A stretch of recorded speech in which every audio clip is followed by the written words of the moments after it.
Okay. As usual, that's just one to take go.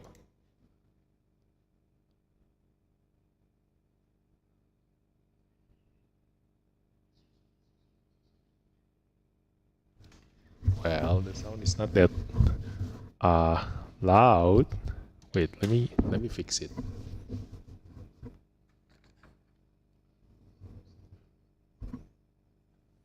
Okay, is this loud enough? I think this is, yeah.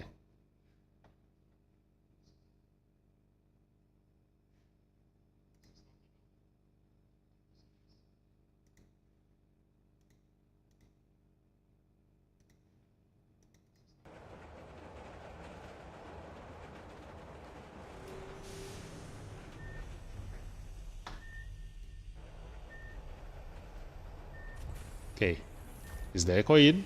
Hello, this is one to take go. Okay, is the echo in? Hello, this is one to take go. Okay, is the echo in? Okay, the echo is in. So, welcome back to the channel, guys. And I'm trying something new tonight.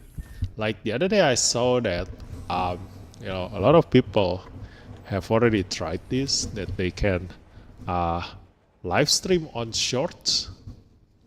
So I don't know. I'm just changing my ratio to 9 times 16.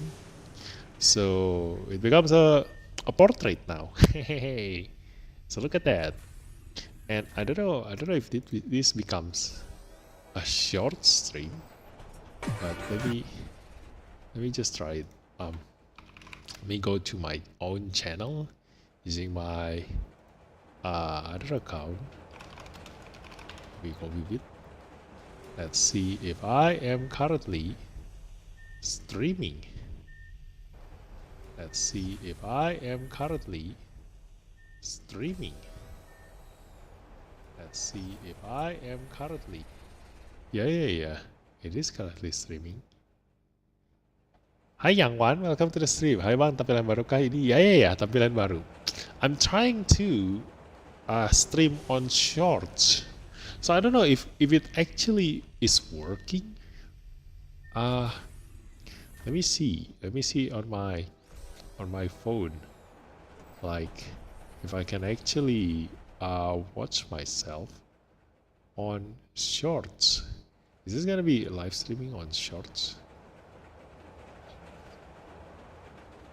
Ooh.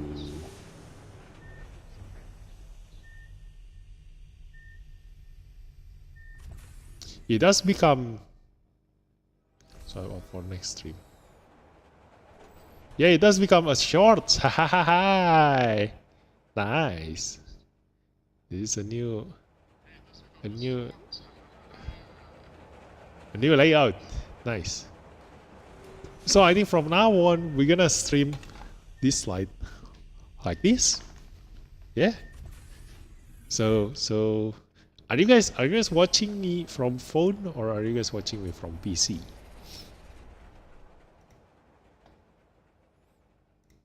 This is gonna be fun. Let's go. Bagus sih, cuma belum terbiasa. Yeah, but I mean, if you guys are watching me from phone, then this should be better, because you can put the phone on portrait. You know, you can put the phone on portrait, and it's gonna be much better to watch, because this light is supposed to be watched on a portrait view. You know. So we're gonna do some dailies, and after that we're gonna pull some gacha. Let's go. So I'm gonna wait a little bit until a lot of people, more people knows that I'm live, and we gotta do a gacha session. Let's go. So how have you guys find out about Sui Zai? Like what's your opinion about Sui Zai? Let's go. Let's talk about it. Let's discuss about this new Esper. Even though I already analyzed the Esper, and also I've already tested everything about him, and Yeah, I just want to see your guys' opinion. If you do have one, you know, unless you guys have the same opinion as me, which means that Sui Zai is just so-so. He's quite alright, but the problem is that I think this is just my prediction. I don't know. Like, just like any other Esper, like a lot of other YouTubers are probably gonna try to make him look good. You know, just making him hitting like the enemies that are supposed to be losing against him. Why? Because in my analysis, I keep repeating the same thing. Like Sui Zai cannot kill Wuyo. He dies by Wuyo. So I don't know. Like, I think it's gonna be a hard, something that is really hard to find, to see someone showcasing a Sui Zai killing a Wuyo. You know. So unless so he gotta looks good hitting any other lineup that doesn't have a Wuyo, and the moment he meets a Wuyo, he gonna die. So that's his problem. Yeah. So let's go. We've already finished the cube, and then we got bounties. Have I done bounties? No, not yet. Swap to a new record or some new tasks. So yeah. So I'm not gonna use my wish stone on Sui Zai. But if I can just get him for free, then why not? Yeah, why not? So we're gonna spend our golden record in here. See if I can actually get something from the golden record. And hopefully it is Sui Zai. But if not, then that's it. We're gonna pull for a simmer tonight.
Swap kita aja, lumayan lah buat kita ya.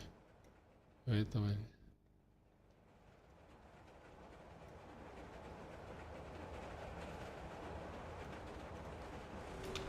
Is always dong ini tuh ya nggak keluar.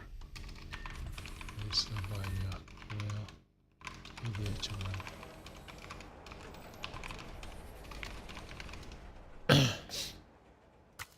Okay, so let's go do some gacha. Like just now a lot of viewers came in, but they all left as easily. Probably because of the shorts. So that's the thing, I'm trying out this new layout, and it becomes a shorts live stream. The live stream can come out as shorts in YouTube. So just like Instagram, TikTok, you can just scroll up and down, and then you're gonna find my live stream here. So that's good.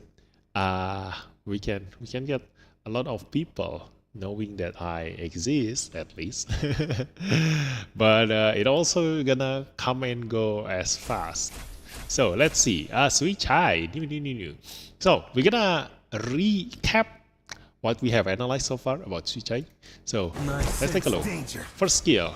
The damage can go up to 30% on the first 2 hits, 60% attack, and then followed by one more hit, dealing up to 80%.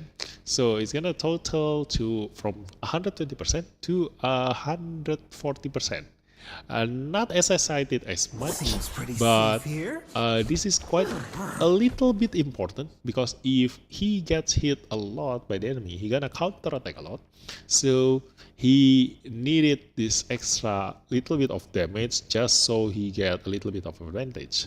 But even if without Abilimon, this can, you can go by without giving Abilimon to the first skill here. The most important one to get the Abilimon is the second skill, the passive, because it increases your counter attack chance to 100%, which means that because he cannot be buffed and cannot be debuffed, so nothing can stop him. So his counter attack cannot be stopped, and he also lifesteal the damage from that counter attack. So this is very, very important. You need to get the Abilimon to the second skill, counter attack chance increase to 100%. But because it is a random thing to happen, so just hope that you get lucky and get all of your Abilimon to here, so you can save your Abilimon for something else. Then after that, the problem with Sui Zai is that he plays around the Untamed Fury and the Doom's Grasp. So if he haven't got his Untamed Fury, he is useless. He is totally useless if he doesn't have the Untamed Fury. So Untamed Fury can only be gained if he do a counter attack. If he does a counter attack. So as long as nobody touch him, he will never go into the Untamed Fury, no matter how many times Sui Zai attack using his basic ability. So if he cannot get his Untamed Fury, he will never use his third skill. And then he also will never put Doom's Grasp on his enemy. So that's why it all depends on your luck, the way you play him. If you play, like if you try him in a VR battleground or somewhere else, if you only bring Sui Zai, then yes, he will keep getting hit and he will counter attack a lot. But if you bring 5 Esper to your lineup, there are 5 chances, like a 20% chance for the enemy to hit your Sui Zai if they do a single target damage. So he is only ever going to be useful if the enemy use a lot of AoE attack, and also all of them do the AoE attack. Because if only one of them do the the AoE attack, then he will only counter attack to that Esper. Like for example, if the enemy have Yuhime, and Yuhime AoE damage a lot of times, and Sui Zai are gonna keep putting the Doom's Grasp only on Yuhime and not on the other Esper. So his third skill, the one that is his best trait, will only get the additional true damage if the enemy has Doom's Grasp. So only that Yuhime will receive the extra true damage. And that's a problem. That is that if the enemy never ever hits Sui Zai, they will never ever get the Doom's Grasp. Even if Sui Zai gets to Untamed Fury, his AoE damage on his third skill will only deal up to 150% attack damage, which is just basically any other good AoE DPS Esper. You can just use Elif instead of Sui Zai if you just aim for this one. What's the difference between him and Elif? Like Elif is so much better a choice for you at this point in time if you don't use the Doom's Grasp additional true damage there. So, and even Mingsuo is an even better option than Sui Zai, because Mingsuo you can get him for free, a similar legendary at Resonance 6 and Divinate 6 for free. who can deal even more damage than him. safe If you compare Sui Zai, that doesn't deal this additional 3 damage. So his damage comes, the best trait of Sui Zai comes from this one, additional 3 damage equal to 30% attack for each Doom's Grasp stack. And you need to stack this 5 times if you do want to deal the maximum amount of this damage.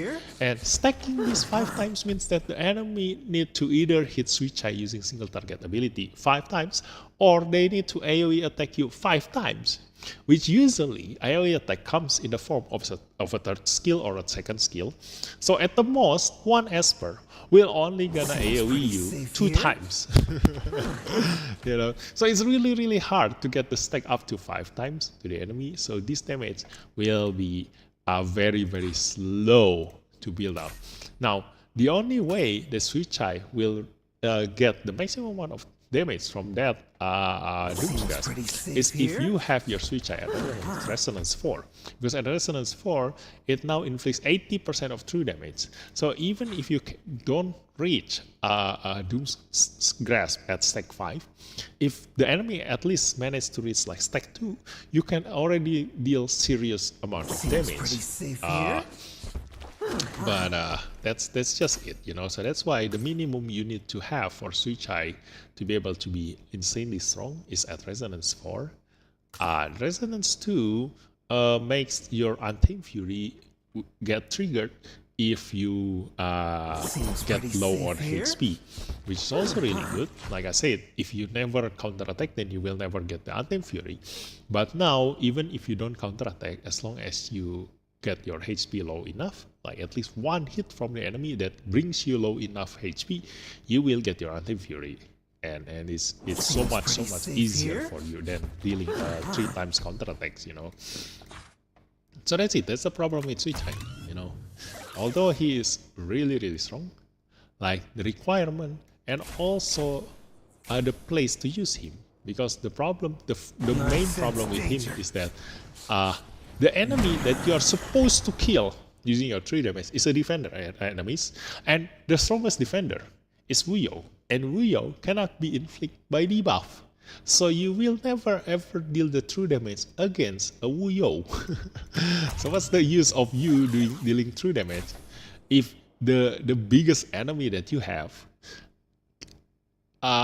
cannot die by you?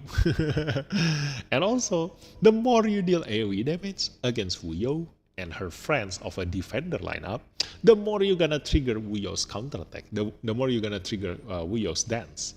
And she will kill all of your allies. Even if Sui Zai himself are able to survive, your other Esper, your other lineup gonna die, you know.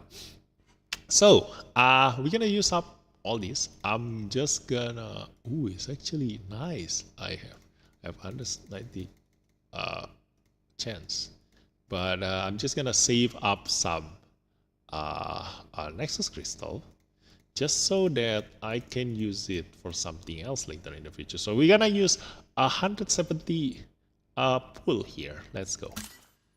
Ta-da! Yeah, 170 pool. So let's go start our gacha session. Let's go. Wait, I'm gonna announce this. Okay. Gacha session live. Incoming. Okay, let's go. Spin. Who we gonna get? So nowadays, it's okay if I just use gacha anytime I want to, because of the wisdom. Like, I don't need to wait until the proper Esper comes out, because it never guarantees that I will get the new Esper. So the most reliable option for me to get the new Esper is by using the wisdom. Who is that? Oh, Sloan's Divinate. Wow, this is nice. Okay, so that's why just pull all of your golden record anytime you want, and save your wisdom for the Esper that you actually want.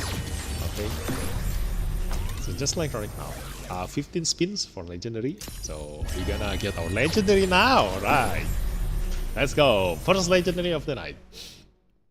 Oh yeah, and yesterday I actually tried to pull. Like yesterday, I was supposed to stream, but I was still working until very late. So I'm just doing I'm just doing a short pull. Like I wanted to skip Sui Zai and not pulling him at all.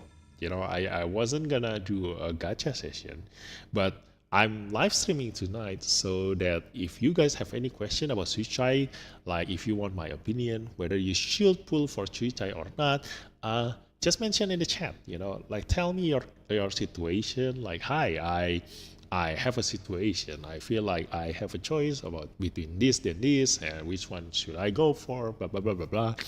You can ask it here. So I wasn't gonna plan on live streaming this, but yesterday when I pulled outside of my stream time, I actually got a very lucky night. So I was using because Sui Zai is a win Esper, so I was spending my elemental record on the win one. So I was thinking, oh, guaranteed legendary Esper in 88 spins. So it all shares the same speed. So I was using my flow and my inferno pool, and then once it gets low enough, then I will change to the win one and get my chance for Sui Zai. But apparently every time I go into the inferno one, I keep getting legendary. So last night, yesterday, I actually got 6 new legendaries in here. Every time I spin 10 here, I get a new legendary. Like how insane was that? Like look at this. I think I still have the history here. Here. This is, look at this. This one. I got Javid, I got Liling, I got Clara, I got Narma, I got Zora, and I say here, oh my god, my elemental record tonight is very lucky. Every time I pull 10 times, I got a new legendary, and then I got another Ife again. And I said, oh my god, there must be a bug tonight.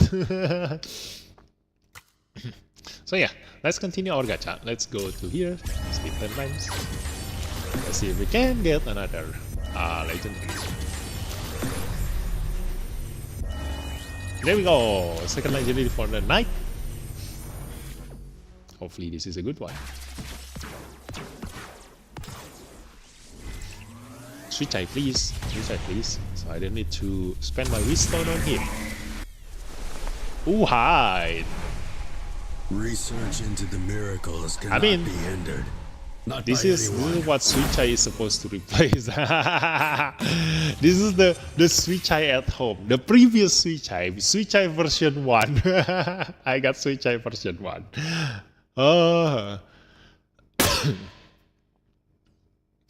Yeah, my luck is just as bad. You know, every time I play a gacha games, it's always like this. My luck sucks in every single gacha game. So that's why I need to be smarter. That's what pushed me into over-analyzing every single thing that I do in every gacha games. And RIP. Hi up from Marco, welcome to the stream. Yeah, I always over-analyze my games because I never get any luck in every single gacha games that I play. If you have been with me so far, I've been playing AFK Journey, I've been playing Summoner's Wars, I've been playing Dislyte, I've been playing what is that? Xenozone Zero, against every single gacha games that I play, I never get any legendary outside of PT. Not never, but it's just that I rarely ever get a good legendaries, and most of the time I will get my legendaries on PT. So that's why I need to be smart enough. Ooh, we're so lucky. Oh my god, this is Divinate. I thought we're gonna get another legendary. Yeah, I need to be smarter. Like I need to use an epic Esper to beat players who have legendaries. You know, that's how I've been playing my games in every single game so far, and that's what makes me become creative. You know, that's what pushes me to be creative enough to develop a lot of strategies using just an epic Esper. I tried to get him as well, but I got Elliot and Hilda instead. Okay. Well, hopefully you choose Hilda then. Why are you typing that 3 times? Is that a bug? Okay, we got Leon Divinate. This is nice. It's everywhere has of granting 2 allies immunity for 1 turn. This is nice, you know. So if you can get this to level 3, it is a 100% chance if I believe so. I think so. This is good because that means that you have allies that are immune to debuff at the beginning of the battle. So we have 5 more chance to spin this. Let's go. Legendary, please. So what did we get just now? Sloan Divinate, Leon Divinate, and then Height,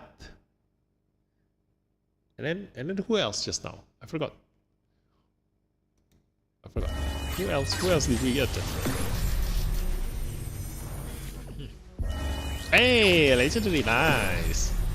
Oh my god, a Divinate Simmer. Simmer legendary Divinate. Oh my god. Give me, who should I get? Moroyama, come on. Moroyama Divinate. Let me get Moroyama Divinate.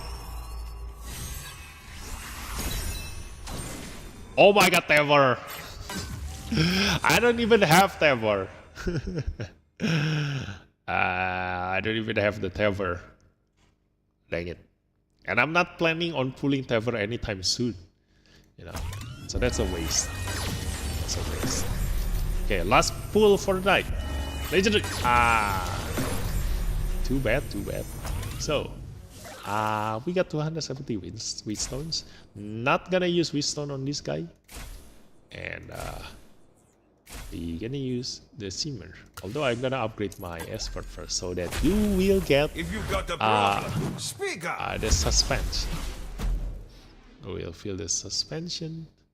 Or will I get my Simmer legendary tonight or not?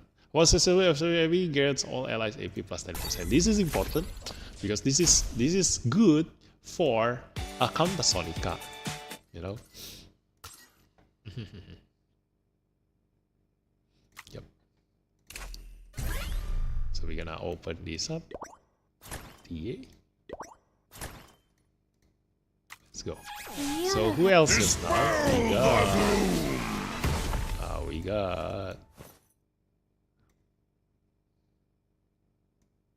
Who did we get just now? Hide. Oh yeah, Slow and Definite. Nice. It's time for me to make an entrance. Yeah, whenever the Reptile is file the damage plus 10%. This is good. Like it increases your damage output, and also you can level this up. Tada. You can now level up Sloan. Wait. And then if you've got a problem, speak up. What is it? So after Sloan, I got what else just now? Height. Eternal Yeah, I never even use height. I never ever use height ever. You know, because it's too late for me when I got my first height. You know? I need a quiet like when he was still good. Like I never had a copy of height at all.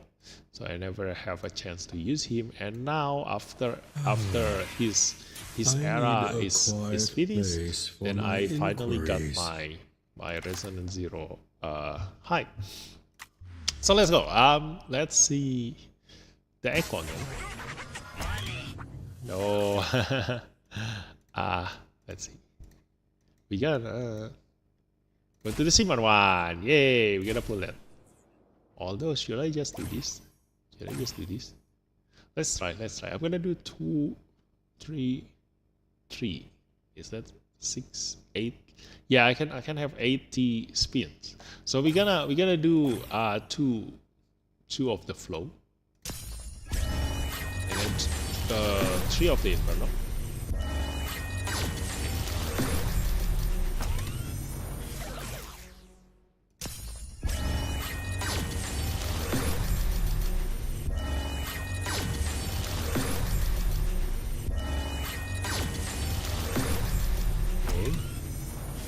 and then we're gonna do the win and get the guaranteed legendary Esper in 38 spins. Let's go. Hopefully this is Sui Zai.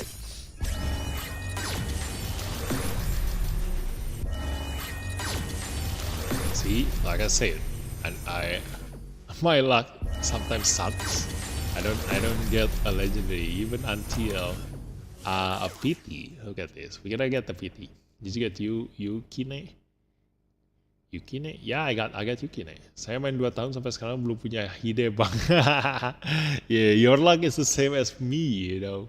Like, you know, up until a couple of months ago, I haven't got Liling, you know, up until Meta Liling came out. When Meta Liling came out, that's the first time I got Liling, the standard Liling. And then also height is the same. Like, I think it's last year. Yeah, last year, like probably May of last year. Like, I still haven't got my Liling and height after playing Dislyte for more than 2 years. My God. So let's spin this. And yeah, from Marco I got my Yukine. So come on, let's see what we get. Sui Zai. Let's go.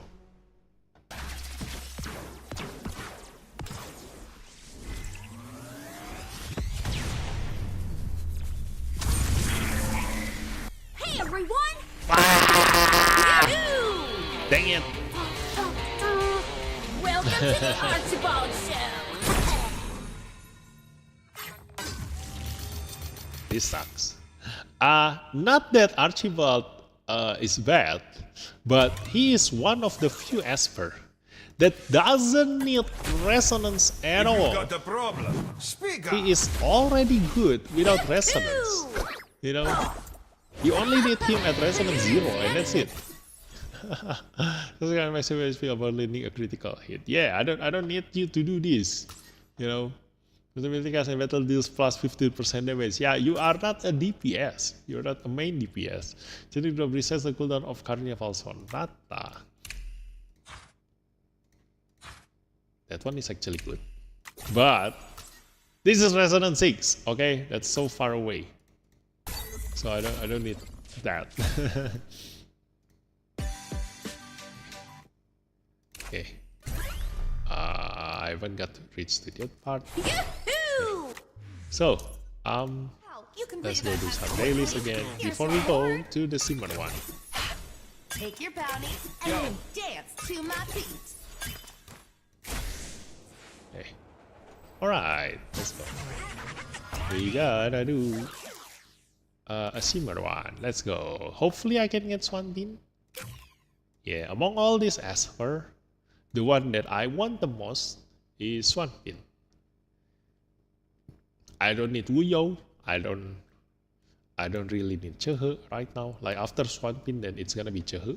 Like in terms of priority, I prefer Swanpin first and then Chehe. And then after that, I still do want Iki, but it's not a priority either. I already have my Petros, I already have my Moroya, my R1, I already have my Tolen. I actually regretted a little bit about Ana, but it's alright. I already have my Jiang Julie. I don't need Tepper, I don't need Cecilia, I don't really need Fang Luxi, I don't need Unas, I already have Raven. So yeah, this is the one I want next. Let's go, spin this. That's bad. Let's go to the shop. I'm gonna buy the super record. That's it. Tada. Hopefully this helps me get her. Hopefully. If not, then in the next episode, or maybe the next time I do a live gacha session again, then we will get our Swanpin. If we don't get her in this 10 spin, okay? Arjima R2 is useless. I wish for it in the club thinking it would be good, but I was disappointed. Yeah, you don't. He is not a DPS. Why do you want him to reduce the enemy's maximum HP? I mean, like it won't reduce by as much, you know. Like he is already very good at resonance 0. Now his power spike on resonance 2 is very, very small. It's almost not there. So yeah, his only ever good resonance again is at resonance 6. But that is so far away. It's either resonance 0 or resonance 6. You know, for Archibald. There's no in between. So let's do this. Swan Pin, come on, let's fish for it. Moriyama R2 is very good. Yes, it's very, very good, but it's so far away. You know, right now at resonance 1, I'm already liking him. Like, he's totally useless at resonance 0. He is finally useful at resonance 1, so that's why I took his resonance 1 at least. And then, wait, there is icon there. There's a red thing on my Moriyama. What is that? If you've got a problem, speak up. I unsheath my sword only for the strongest foes. Why is there a red thing on my Moriyama there? That's weird. What is this thing? What is that? What is that dot? What is that red dot on my Moriyama? What is that? What is that red dot? Huh? Is that supposed to mean something? Do you guys seeing this too? Like, what does it mean? Ah, that is weird. That is weird. None of the other Esper have that dot. Usually it's supposed to mean that I have another resonance of him that I haven't used. Oh, maybe in here, in the record stand. No, I don't have Moriyama in here. Obviously not. I mean, yeah, obviously there won't be a ripple of Moriyama. Well, anyway, let's just do this then soon. Okay, hopefully we get Swan Pin. Let's go, Swan Pin. Ah, 7 spins, and we can only do 3. We can only do 3. So let's just spin this 3 times. Hopefully we can get Swan Pin at 4 speeds left. If we do really have to get her at PT, then that's just my bad luck. So let's go. Hiya! Ah!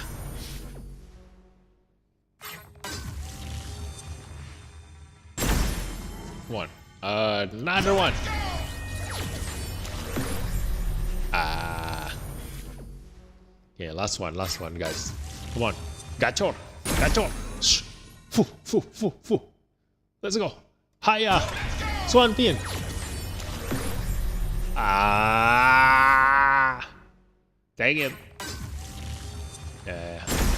That means that I need to wait a couple of days until I can get her. Yeah, a couple more days. Red dot means please summon me.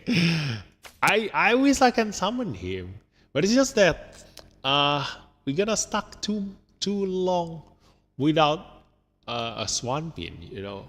While Swan Pin really do help you a lot in PvE, and also I do have an idea, you know, like if you have seen my a knockout team, like let me show you.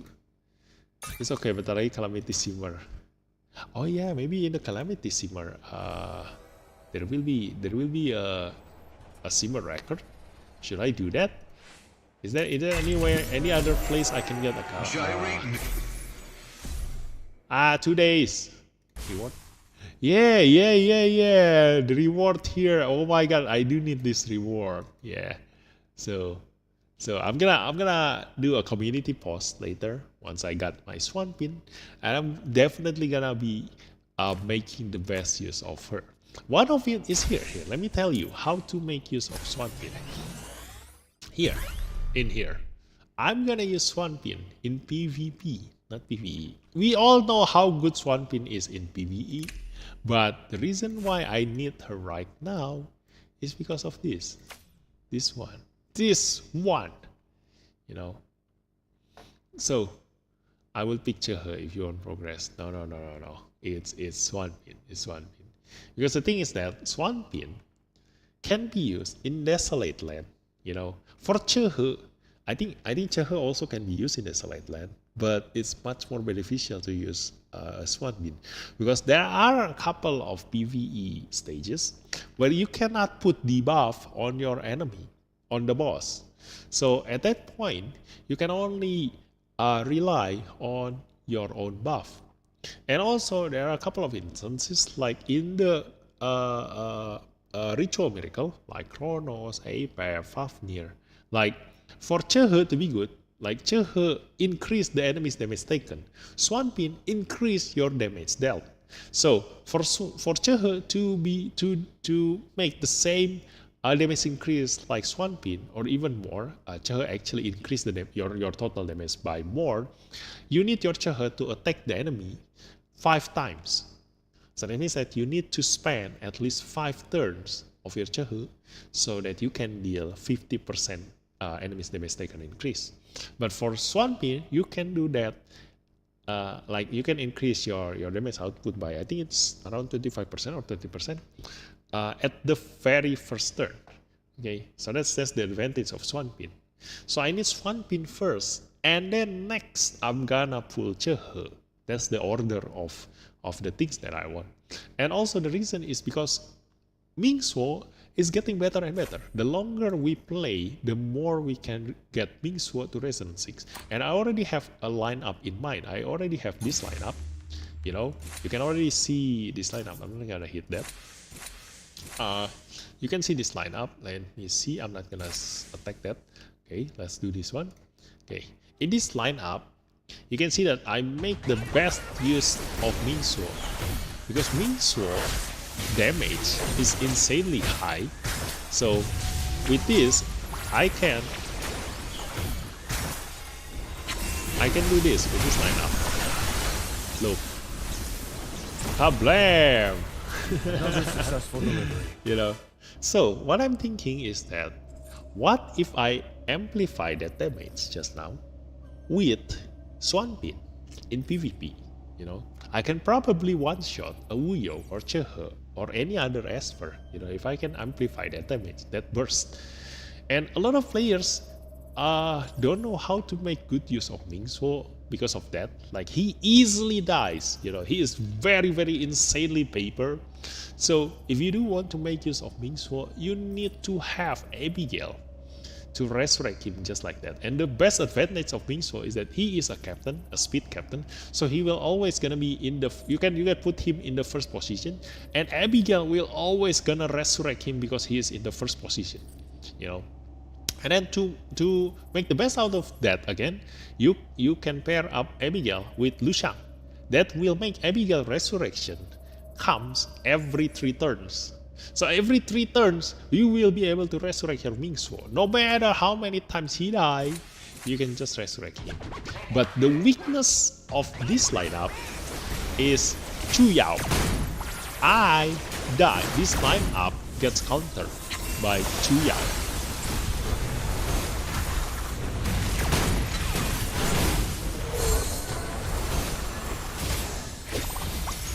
So look at that. As long as Abigail don't die, I can always resurrect my Mingsuo. You know, I hope we get Chehe fast and break PT. Yeah, hopefully. If only I can get, just like my Petros, you know, I got my Petros in Golden Record. So hopefully I pull Swanpin from the PT, and then I'm gonna pull Chehe in Golden Record. Hopefully. So yeah, this is the Mingsuo lineup, you know. Oh no, we gotta die in here. We're so gonna die in here. Hopefully Abigail's still alive. Oh, yeah, we're so gonna die. We're so gonna die. Yeah. So we need Abigail to stay alive, to be able to do what he is doing, you know. And I cannot hit a fast team, you know, a fast enemy. So I can probably hit this one, although it's gonna trigger Yuhime. Yeah, if I use Abigail, it's gonna trigger Yuhime. Let's see first. I forgot if I lose against Yuhime or not. But what I know is that this lineup lose against Chu Yao and Colin. This lineup lose against Chu Yao and not Colin. But aside from that, this lineup can just kill anything, guys. Because Abigail, like here's the thing, Eugene gonna give a chance for Ming Suo to get him to cast his second ability, and then Abigail gonna definitely always gonna cast the third skill on Ming Suo, because after Eugene make Ming Suo use his second skill, he gonna have 1 HP. So Abigail's third skill and basically Abigail's third skill gonna prioritize Esper with the lowest amount of HP.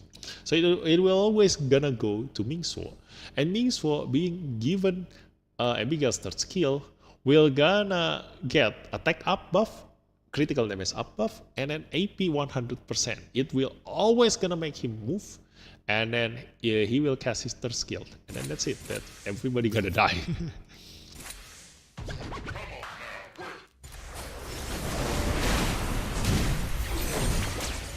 As long as Abigail not die. We dead. So yeah, that's the only weakness of this lineup. If I find a lineup that is faster than me, then I will lose. You know, you can try making something else. Like if you do want to use like Feng Sun in here, it's gonna be much better, I think, if you can have Feng Sun. Like Feng Sun is so fast, he will definitely gonna move first. But I'm liking this lineup right now. So let's go with my other lineup. Is your Abigail R6 is so good? Yeah, my Abigail is R6. Look at that. It's weak to Yuhime as well. Yeah, should be. It should be weak to Yuhime. You know, because Abigail gives AP 100% to Ming Suo. So when she does that, it will trigger Yuhime's hamstrung. But I think at that point, it should be too late. Because here's the thing. Eugene not gonna trigger Yuhime. Lu Shang not gonna trigger Yuhime, my Alexa not gonna trigger Yuhime. So only when Abigail use her third skill, then it will trigger Yuhime's passive.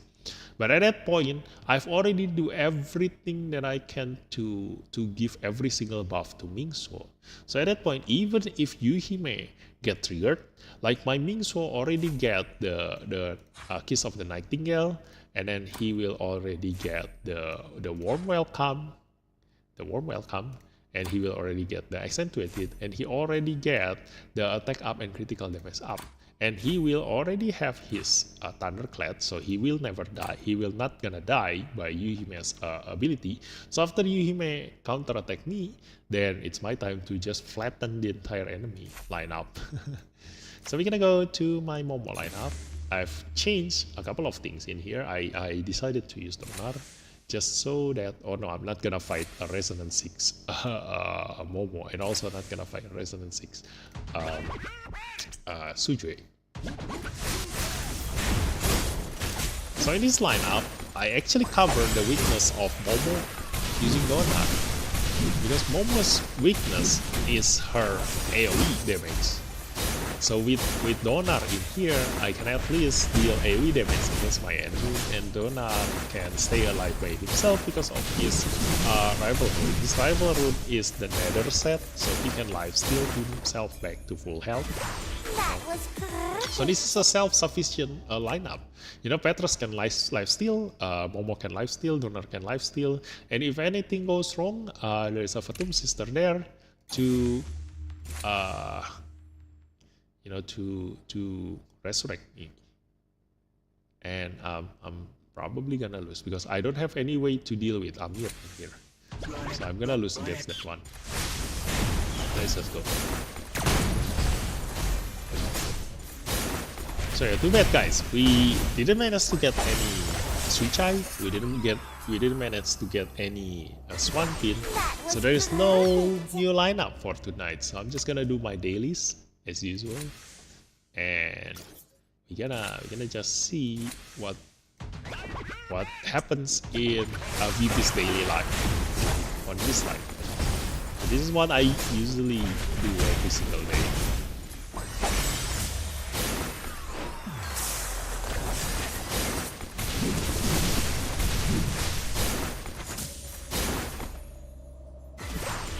was perfect. Okay. Oh, I can kill this one. Definitely gonna win. Definitely gonna win this one.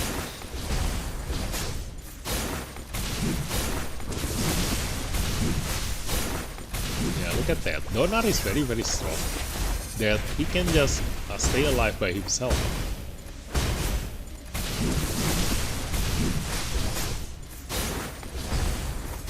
And that's the thing about free Esper, you know, like if you are a free-to-play players, always make use of the free Resonance 6 legendaries that you can get. So one of them is Donar, you know, like a long time ago you have Gabriel, a free Resonance 6 legendaries that you can get. And then after that you have your Donar, and then you have your Everett. Make use of them. Okay, because they are your free Resonance 6 legendary Esper that you can get. And and also Mingsuo, okay? Also Mingsuo. Oh my god, this is hard. This is hard. Dang it. That Suju is too strong. No more than time. Oh, we still have 5. Okay, next lineup. We gonna go by this one. Oh yeah, I also changed a couple of this one. This is my immortal lineup. And I changed the Lian into Ana. I think that this lineup lose to Tolan. Okay, this lineup lose to Tolan. Because the fastest Esper in my lineup is Aegis. So when Tolan use 0 hour on her, then that's it. I'm dead. I'm totally dead. Because this is a kamikaze team. Like you gonna let yourself die a lot. And every single time it's Mavis that's gonna be your savior. Look at this. Yeah.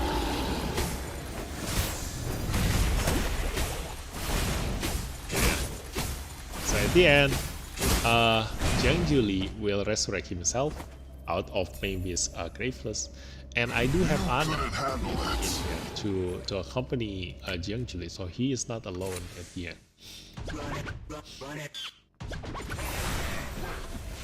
But this is a counter-attack team, you know. This is basically a counter-attack team. So I let the enemy use every single ability on me.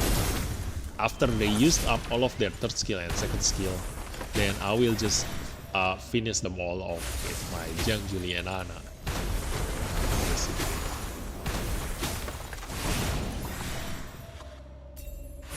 Oh no, Jiang Juli died. Dang it, it's gonna be bad. Yeah, Ana is already on. Okay, +2. So this is bad.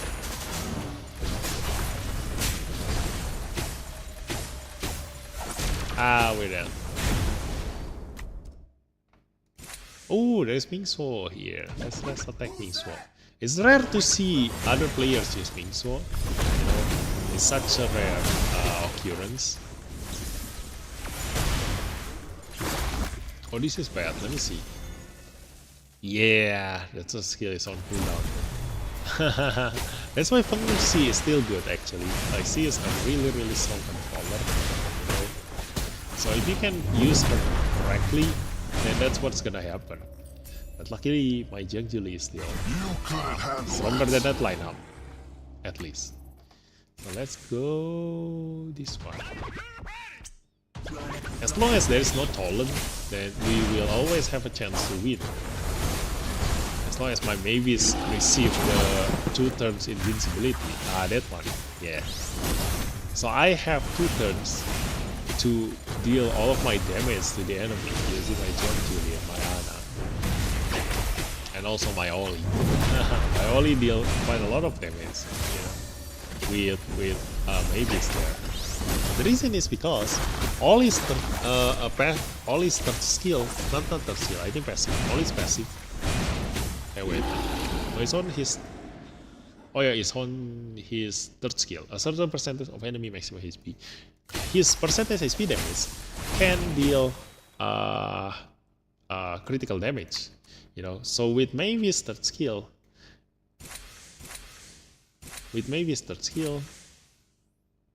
can I kill this? I don't think so. Let's just kill this. With Mavis third skill, her third skill increase your critical damage. Look at that, critical damage plus 90%. So overrate. And also holiday rest, critical damage plus 60%. So all his third skill get amplified a lot when you pair him up with aegis.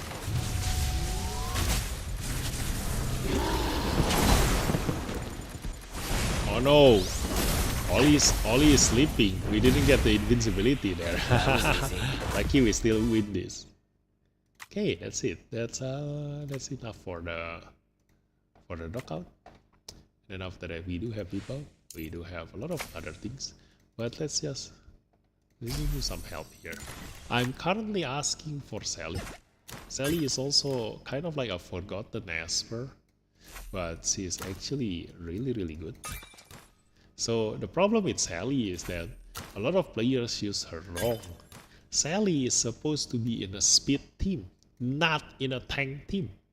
You know, she's not supposed to accompany Esper like Jin Yao, or well, actually Jin Yao is okay because Jin Yao is quite fast. If the enemy keep throwing you debuffs, like she gonna keep getting AP up, and but you're not supposed to pair her up with someone like you know, Hype or Wuyo or Sakura or Lian. Basically every single Esper that you usually use in a defender lineup, you're not supposed to pair them with Sally. You're supposed to pair Sally with someone like Ningxuo or Sui Zai or who else? Who else is fast? Like Sui Zai, you know. Basically, Esper that moves fast will. Wait, where am I? Oh, this is point war. Okay. So Esper who moves fast will always get an advantage when playing with Sally, because Sally heals you whenever you make a move.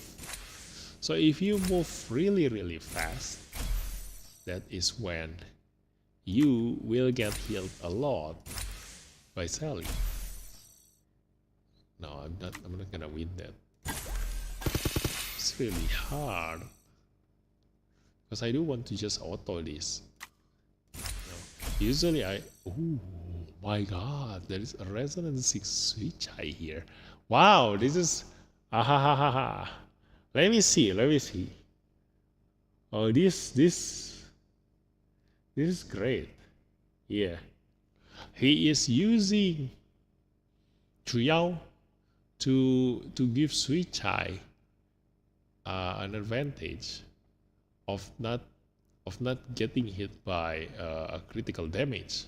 So I cannot kill him with Moroyama, yes, but I think I can kill him with someone like Nora. Okay, so I'm gonna try use Nora in here. Let me see. Can I? But the problem is that can I have my Nora survive long enough until I can kill Sui Zai there? And I think, yeah, I think this is all right. I need something else. Let me see. I need survivability, so definitely not a Lushang. I'm gonna be using a Lian. Let me use Lian. So this is nice. I can test my theory on countering Sui Zai. You know, although the best way to counter him is to use Wuyo, but I don't have Wuyo, so I'm gonna 4,500, 4,900. Okay, so I'm still gonna go with Momo getting the buff from Chuyao. Okay, that's good. But I'm gonna need to survive this. I'm gonna need to survive getting hit by Sui Zai. And I need immunity. So let's go with Gabriel. Or maybe a Lushak.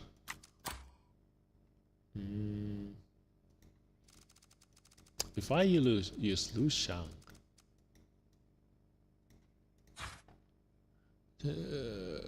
safeguarded. All LS3 stacks of safeguarded. When we withdraw other than incapacitated. Yeah. I can block his debuff using Lu Shang. If he keeps getting AoE attack, he will keep resetting his third ability, and he will keep spamming his third ability. So we should be good with this lineup. Let me challenge this. Let's see if this works. Okay. First. Okay. And then use this thing. Counter attack. Okay. Now we gotta need to kill this one first.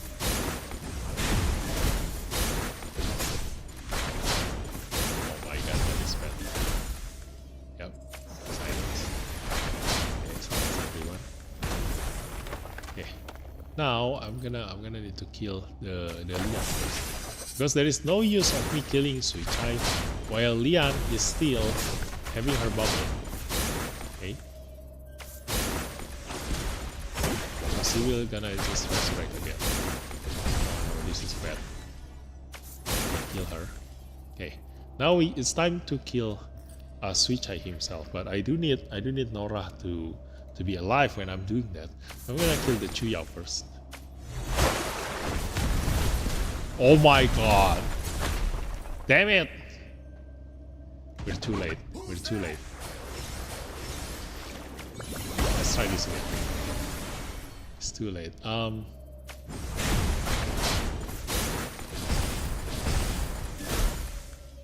yeah, we reduce his HP below 50%. That's the Resonance 2 taking effect. Yeah.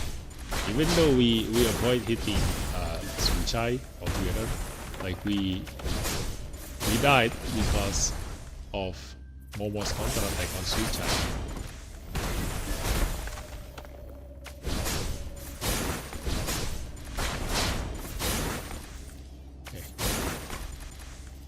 Okay, shield again.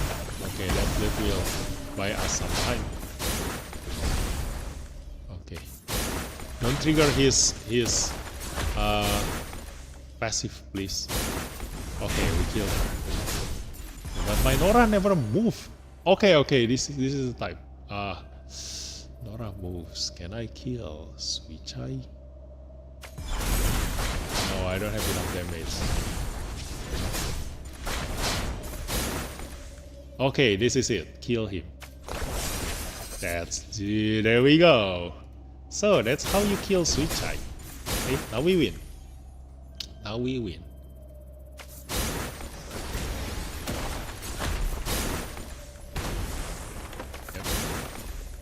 You see? So that's the problem of a Sui Zai, you know?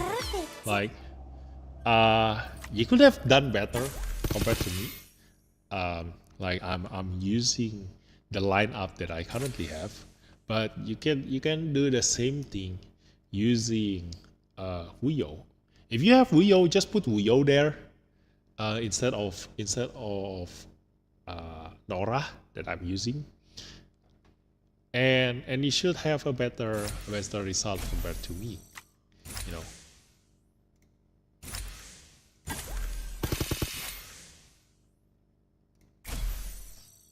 So yeah, that's basically it. That's basically Sui Zai. So that's why I'm not really that excited or interested in pulling him or using Wistone on him. Like, it's quite easy to stop him being useful. Like, if you can control the fight, then I can just avoid hitting Sui Zai at all. You know, not hitting him at all. You know, you see just now he never get triggered to his Untamed Fury. So if he doesn't have his Untamed Fury, then he's useless. You know.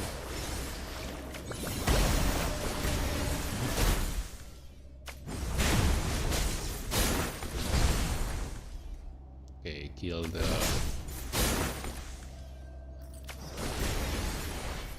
Okay. Lian first.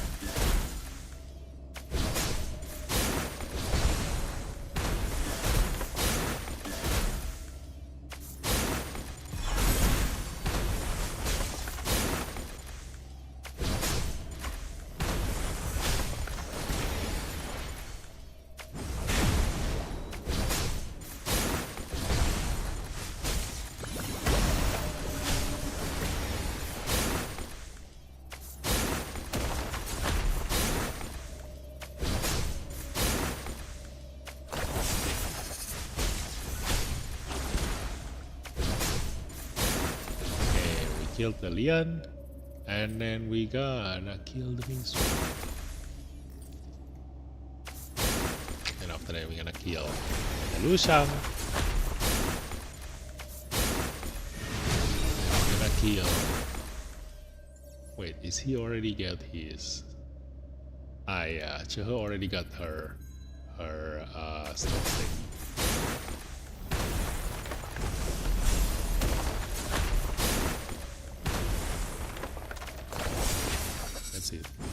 Okay, let's just auto that.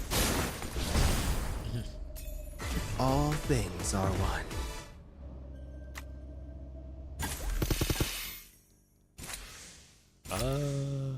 What else can I kill?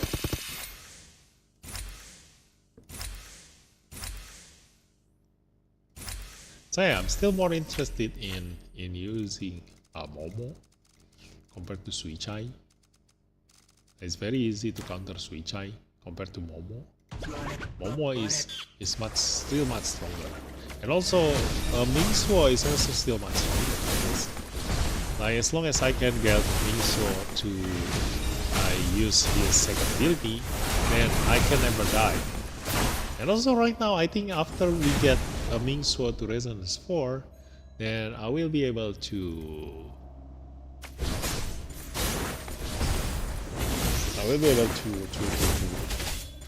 increase the duration of that thing. The thing that let him not die. The Thunderclad. I can extend the Thunderclad to 3 turns.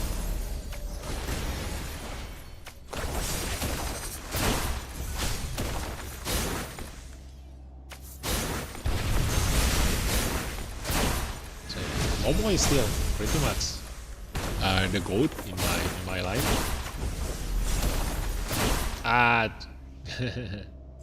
Too bad, we died. She is still the best in my lineup, just because we have so many defender light up, a lot of them in PvP. So I need a true damage. And investing on G2 is just too expensive. So I'm sticking to the free one, like this one. We always just one hit away from certain death if you use Momo.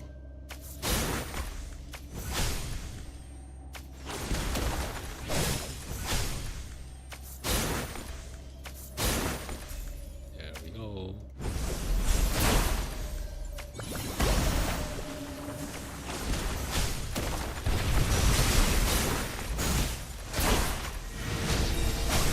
To grab my drink.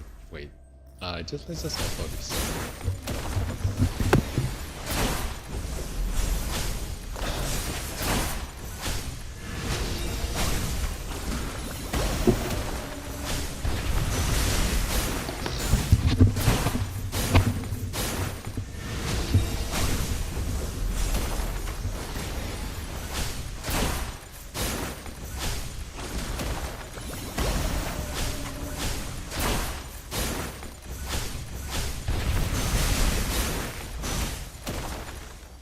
Okay, let's control again. Let's do that. And use this. And kill the Sakura.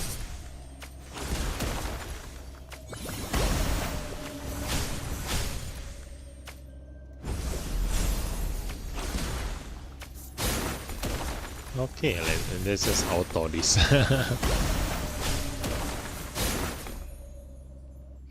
If you do think about Sui Zai, Like the best place where you want to use him is to fight against Chehe, Sakura, and Lian. But if you meet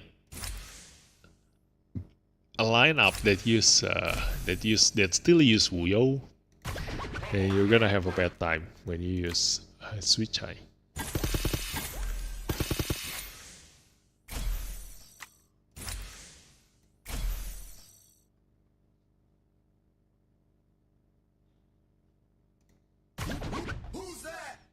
We don't really have enough time anyway. Let's just auto this.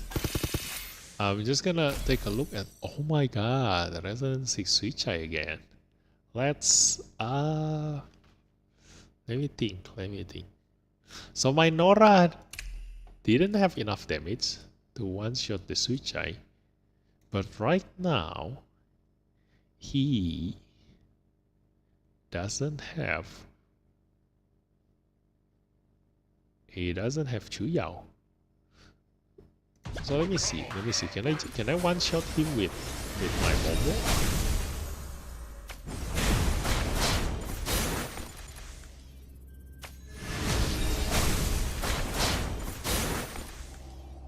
Okay. I'm gonna need to kill the Lian first.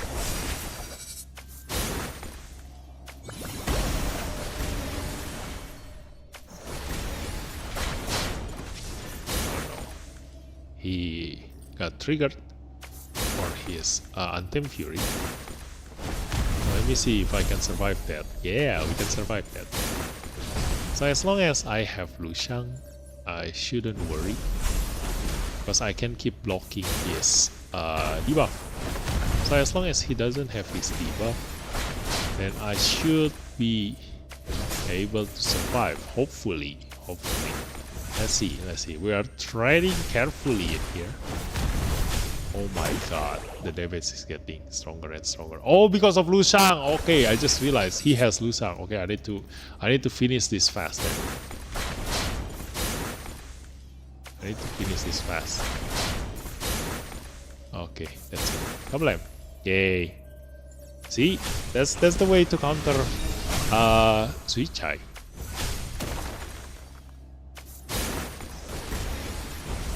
So his damage just now was getting higher and higher because of Lu Shang in here. Because the more he gets action, the more he will get Lu Shang's accentuated, increasing his damage output, so that he will eventually gonna one-shot me the longer I fight. But as long as you can just kill him in time, then there shouldn't be any problem. And that's the thing about Sui Zai, you know, that's why I'm not interested in pulling him, because it's very easy to counter him, you know, as long as you control your own lineup. But if you just leave it to auto, like let your AI do their things, then yeah, you gotta have a very bad time fighting against Sui Zai. But it is also depends on luck, you know.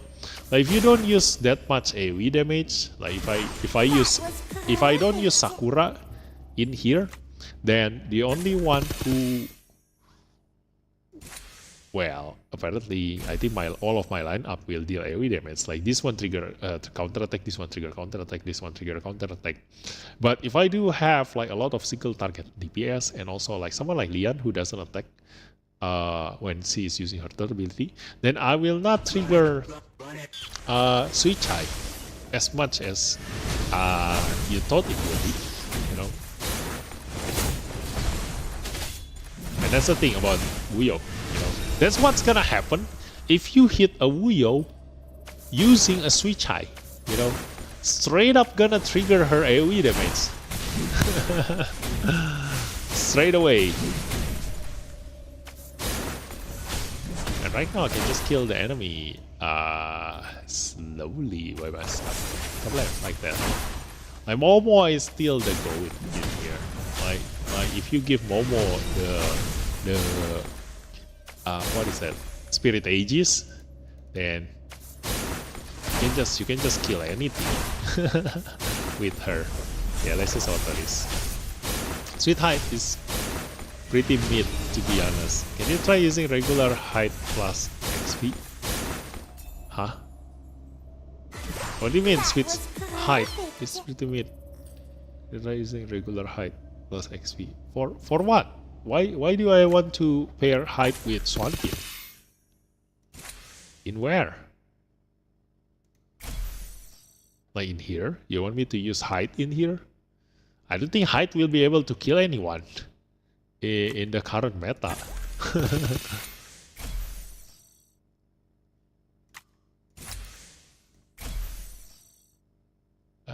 This lineup is quite hard, but let me try. I should be able to do this.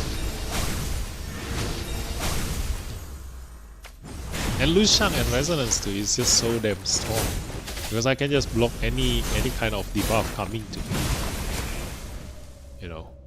And right now, yeah, he is a bomb, a ticking bomb, but I still do need to kill the Wu first, just in case. Although that's already at 42. Oh my god, I'm gonna need to kill the Nathaniel first. Let's hit this one. Ah!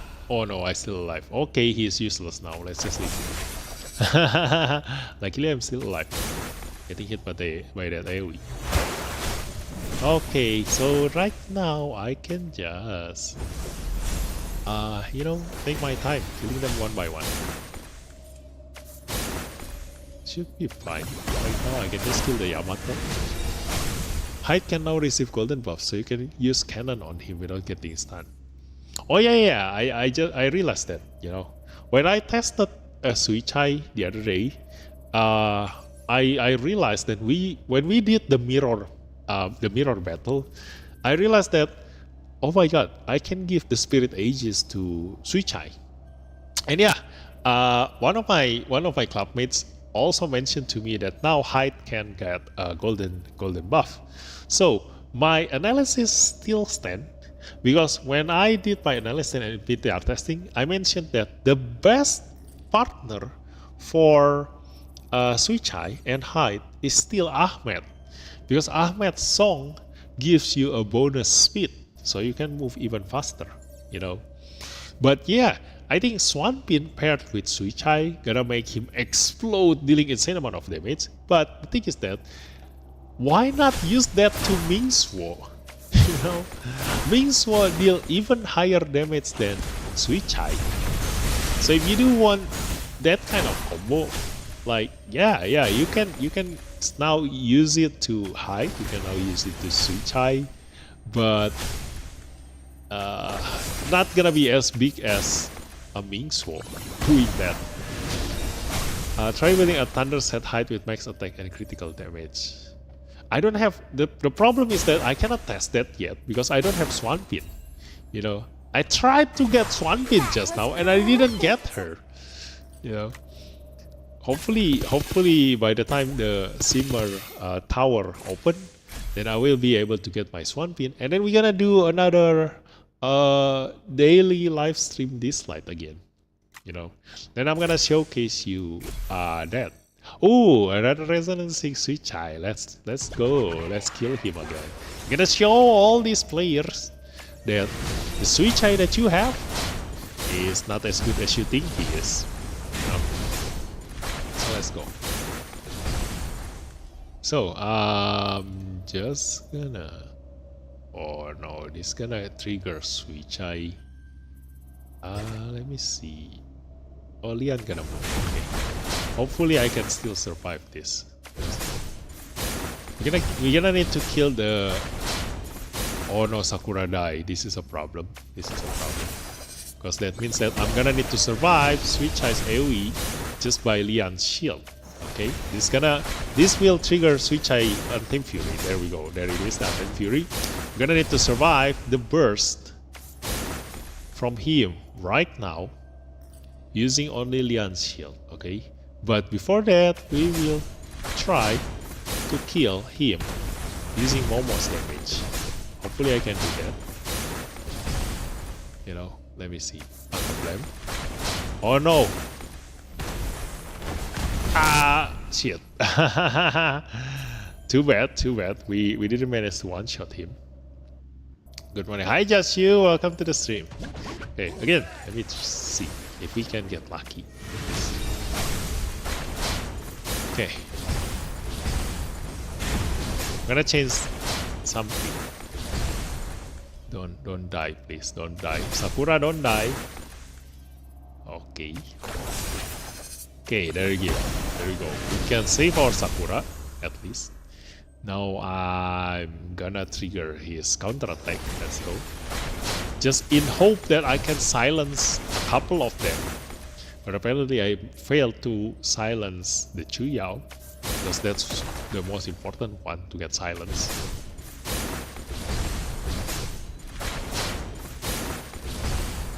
Okay. Still need to kill the Lian. As long as Lian die, then yeah, I think the silence is still there, so I'm not gonna silence again. We'll just gonna trigger the Sui Zai. As long as we don't trigger the Sui Zai counterattack, then he will just keep tame. He will stay tame. You know, that's why it's called Untamed Fury. Yeah, it's called Untamed Fury, because if he never trigger that, he will be tame. You know, and we're gonna one-shot him. Let's go. Kablam. Da da. Bye bye. So no more Sui Zai, no more problem. You know, and I can just have my fun right now. And that's why, again, like I said, Sui Zai is not as good as you think he is. So no matter what other YouTubers gonna say, you know, no matter what other YouTubers gonna say, they will always gonna try to make Sui Zai looks good. Just like Yukine. Some YouTuber try to make Yukine work, but she's not gonna work in beat bout and knockout, because Yukine requires you to have all of your Esper with a frost set, frost equipment. So in knockout and beat bout, it's not gonna work, Yukine, you know, unless you use like Farah lineup, which kind of like very niche. So right now, Sui Zai is also the same thing with how much Wuyos are around. Like, you're not gonna go far. You know, you see your Sui Zai. Yeah. With Cheho on the team, Sui Zai is even weaker. With Cheho on the Sui Zai is even weaker. Oh, okay, rip to those who are R6 him. This Sui Zai was Inferno, so we would have height for wind. Momo for water.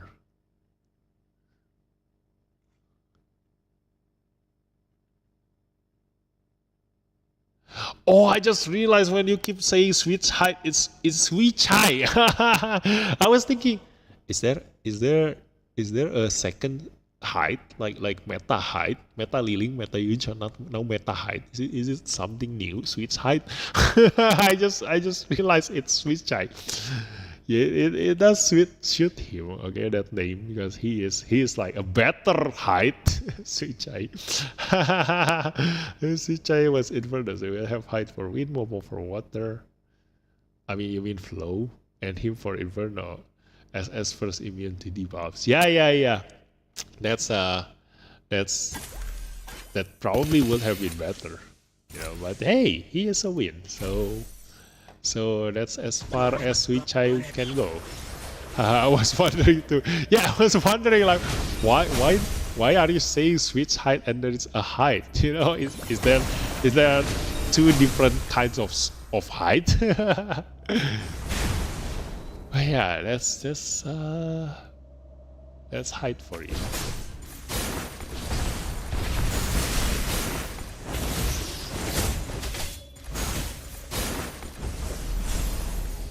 So yeah, the reason why I use both Sakura and Lian in here is just so that I can survive that just now, you know, the Wuyo AoE.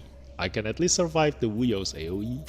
So I can just having, you know, my laser type killing the rest. And yeah, the next in line in terms of priority is to kill the Yamato. So hopefully I can now kill the Yamato slowly before my lineup all die. But I think it's still gonna take quite some time because I need to wait until Momo has her third skill or trigger the Astral like just now. And then the next in line is gonna be the Luxiang. He's easier to kill than the Sakura. And now next in line is gonna be Sakura. In this kind of situation, you need to always let Chehe be the last to be killed. Because if you kill Chehe, it's gonna trigger her passive, this one, Stone Steady. And every time you hit her, she gonna heal her allies. And that's gonna be a problem, because that means that it's gonna be harder for you to kill the Sakura. Because now every time you use AoE, using like Sakura AoE, you gonna trigger a heal which gonna heal the enemy Sakura, and it's gonna make you harder to kill her. So always kill Chehe last. But if you already killed her once, like because she absorbed damage coming to her allies, if her allies get hit outside of their active turn, then you should kill her as soon as possible, you know. That was perfect. Because she already died once, and the next time you kill her, she gonna die. So let's go. Let's do this one.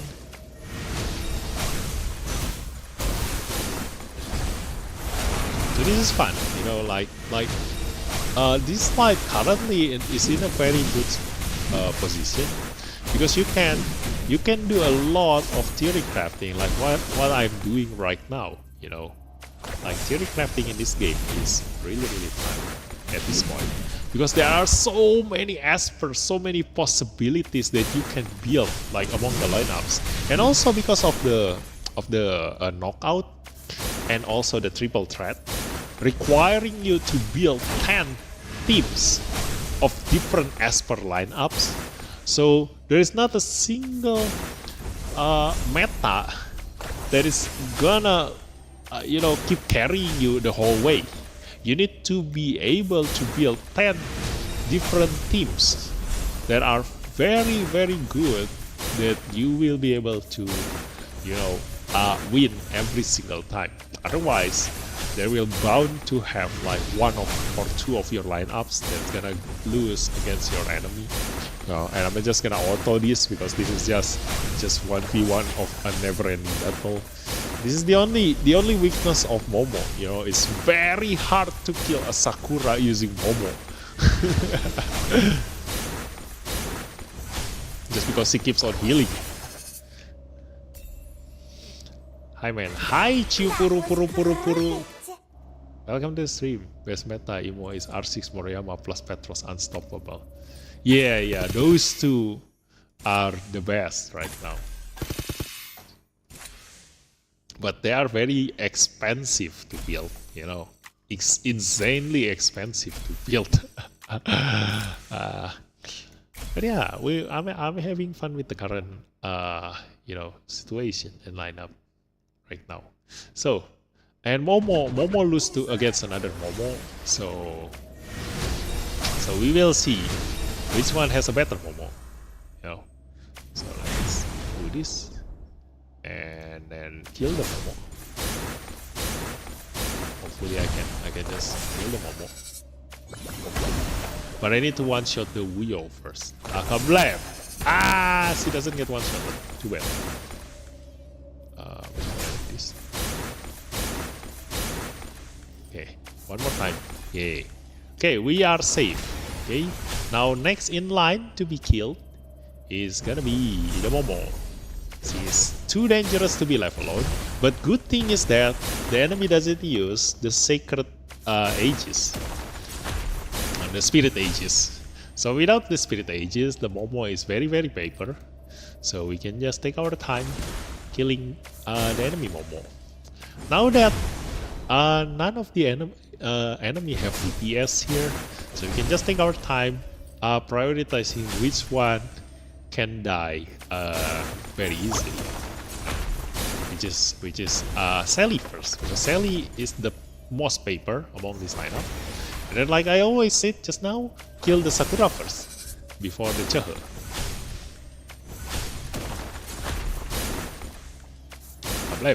There we go. Now just auto this and we go. I think Sally needs a buff.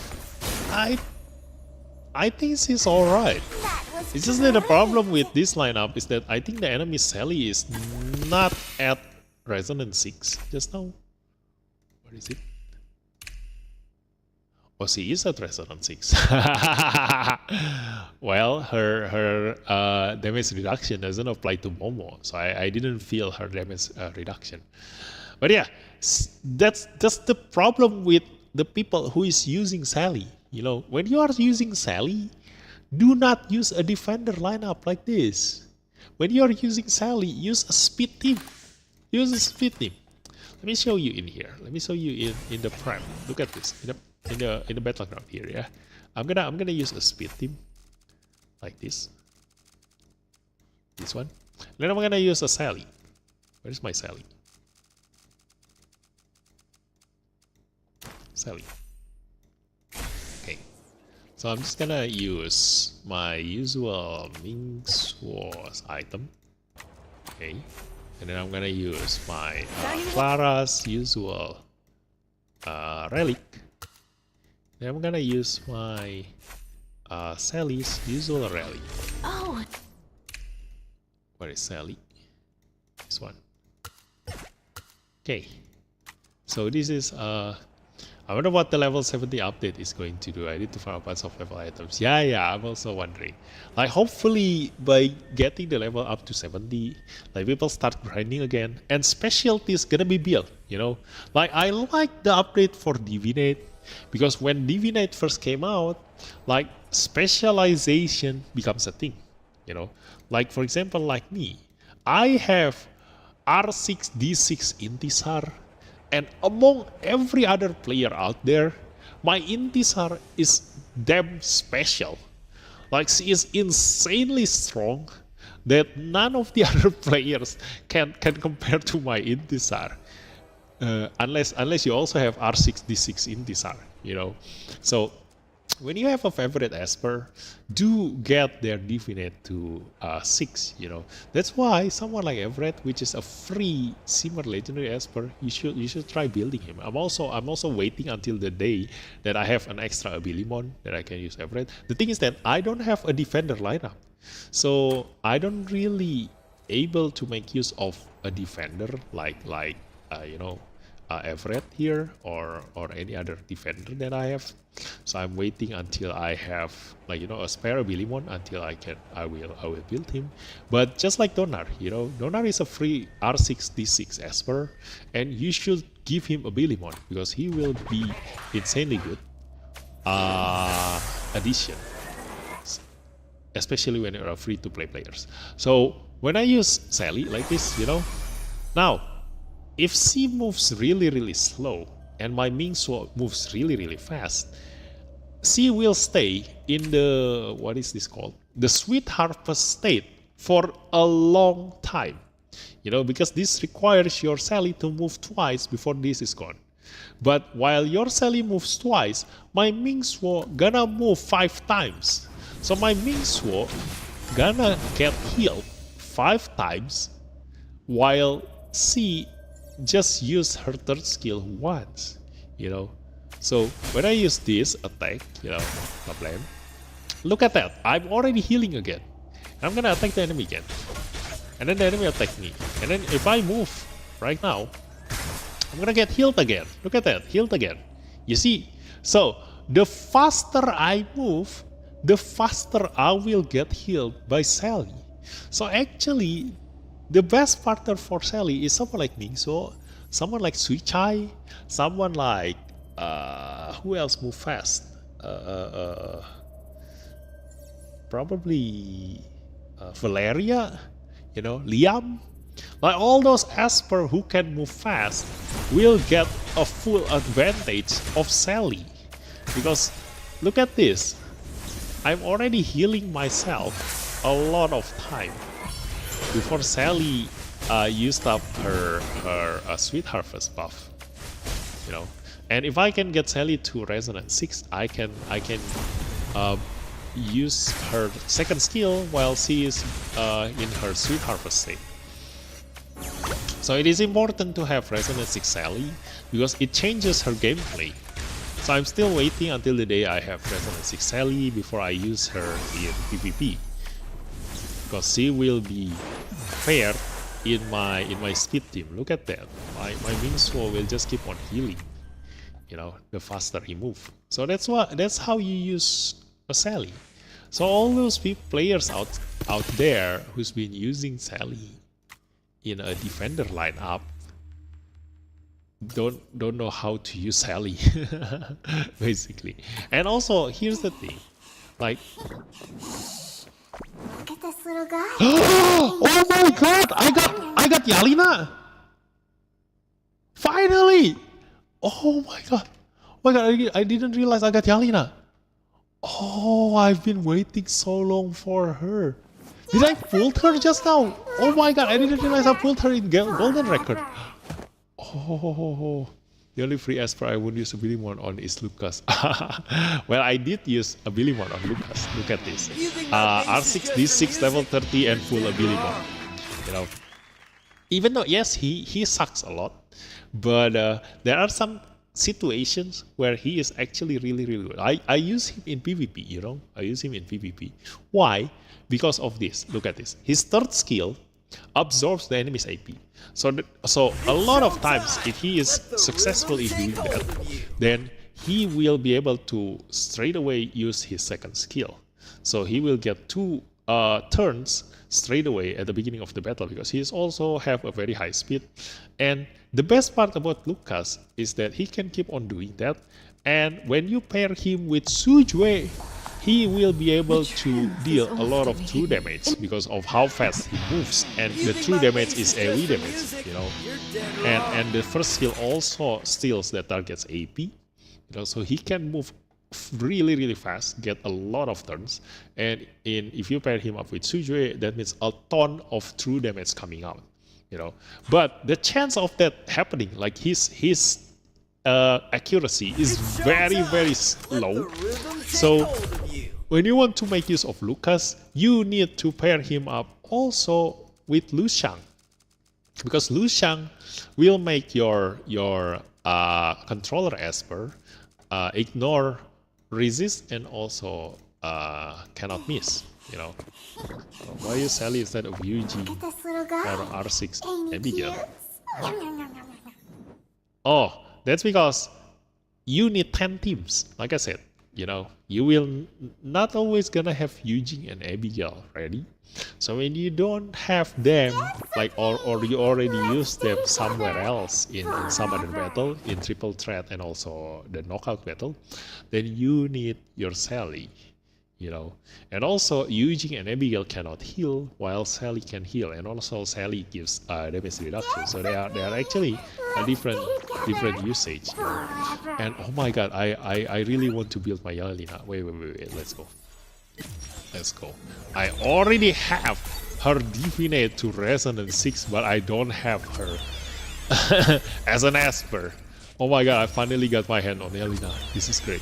She is the best epic Esper in this game. She is the best epic Esper in this game. Oh my god. Oh, finally. Look at this. When the bear says he is good, or destruction final damage plus 15%. Oh my god. Let me see. Level this up. Oh no, not enough. Yeah, I'm gonna buy that later. But let's go her Ascension. Upgrade that. I wonder how long you have had her. No, I only had her just now, you know. Like I definitely open up my Dislyte, the Esper every day, you know.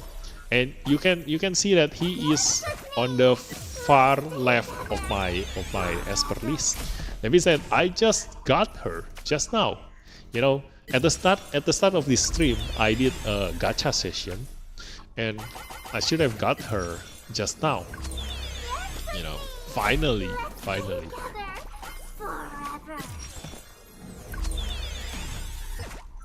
So straight away, gonna upgrade her. Oh my god, that means that I'm gonna need to spend the rival rune box for both her and also for Swampin. Like I need to keep getting the simmer box again. Look at that, I have 2,000 here. So I'm gonna use it up on Swampin first, and then I'm gonna use the rest on Yalina. But yeah, the reason why I want Yalina so much is because of this Promise Breaker.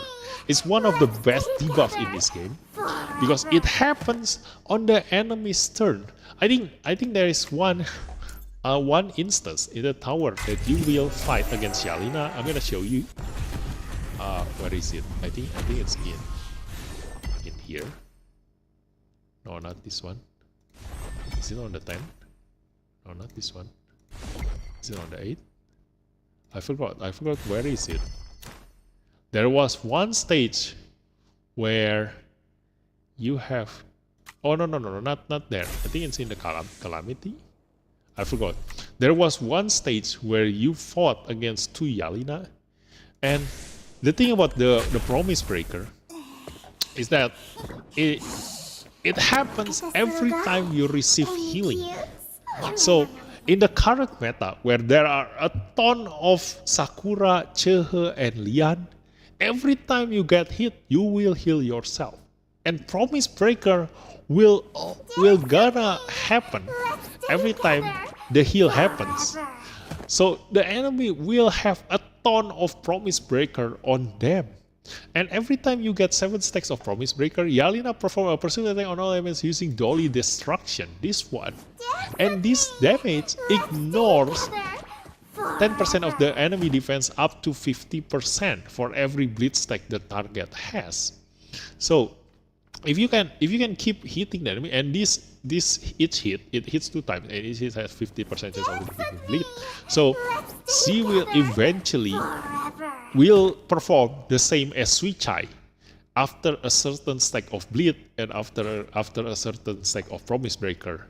Every time you fight against Chehe, Lian, and Sakura, and the best partner for her, because this thing happened on the enemy's turn, the best partner for her is Tricky.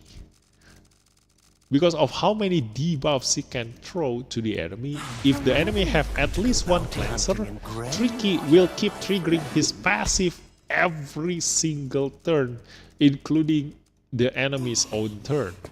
That's how good Yalina is, This little guy. Oh my god. And she have her own attack up and critical rate up buff. She only needs a critical damage up buff. And also she inflicts buff blocker, which is really good to counter Lian, to stop her from giving her shield. Wow. She is like, if I were to, I think someday I need to continue my Esper guide, So if I were to rank every single epic Esper, number 1 will be her, like at the top of everyone, like even above Emma, above Yuxu, above Sachiko. Like she is the top epic Esper, Look at this little guy. Ain't he the cute? strongest one. And I do need her resonance. Oh yeah, before I can make use of her, like I need to get her to resonance 6. I need a way to get this.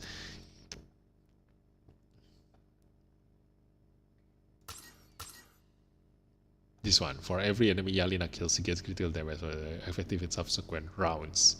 Like, oh my god, this is insanely good in like, waves battle. Aha. Better damage is below 50% damage plus 12%. At least I need her to be at resonance 2, at the very least, because that's a damage increase. So let's do ability upgrade. I love using Yalina versus Lian, Sakura, and Chehe. Yes, exactly. So if you have Yalina, do try her, against Chehe, Sakura, and Lian. She is insanely good against those 3. But I can never, showcase you that, because this this is the only time, like this is the first time I got her, you know. I just unlocked her. So I never had a chance to showcase you this insanely good epic Esper. Yeah. So yeah. I'm gonna increase her. That one. What is that? The Divinate level. Let me see. I'm gonna buy the Divinate level. Where can I buy it? This one. Yes. I do have a ton. I do have a ton. So I can be able to. Oh my god! Look at that. 788. I think that's overkill. So let's just buy 100 first. We will see. Is that enough? I don't know. If you've got a problem, speak up. So you level up your Pritzker. He has a speed lead in triple threat as well. I do have Pritzker rival rune to the max, you know. Don't worry, I know my way on epic Esper. So look at that. I already have him max here. So I also been using Pritzker in triple threat a lot of times, you know. And also for those of you who have Unas is also a triple threat captain, you know. So you do use him. So let's level this up. Let's see. Yeah, you do have enough. So let's just go. Ta-da! Yeah, Lina. Nice. So among the epic Esper, these are the best ones. Emma, Yukshu, Mei, Sachiko, and Yalina. But in terms of ranking, I would say that the best one is this one, Yalina. And then after that Sachiko. And then after that Yukshu. And then after that Emma. And then after that Mei. Yeah, among those five really good epic Esper. Look at this little guy. Hi Sandy, is he still good in PvP? Yes, he is still good in PvP, Sandy. Welcome to the stream. Long time no see, Sandy. What does Mei do again? This one. The Sky Totem, Blazing Graph. Okay, so here's the thing. Mei attacks all enemies, but if after casting Sky Totem, perform a pursuit on enemies using Voodoo Doll on enemies without Voodoo Doll using Replacing Graph.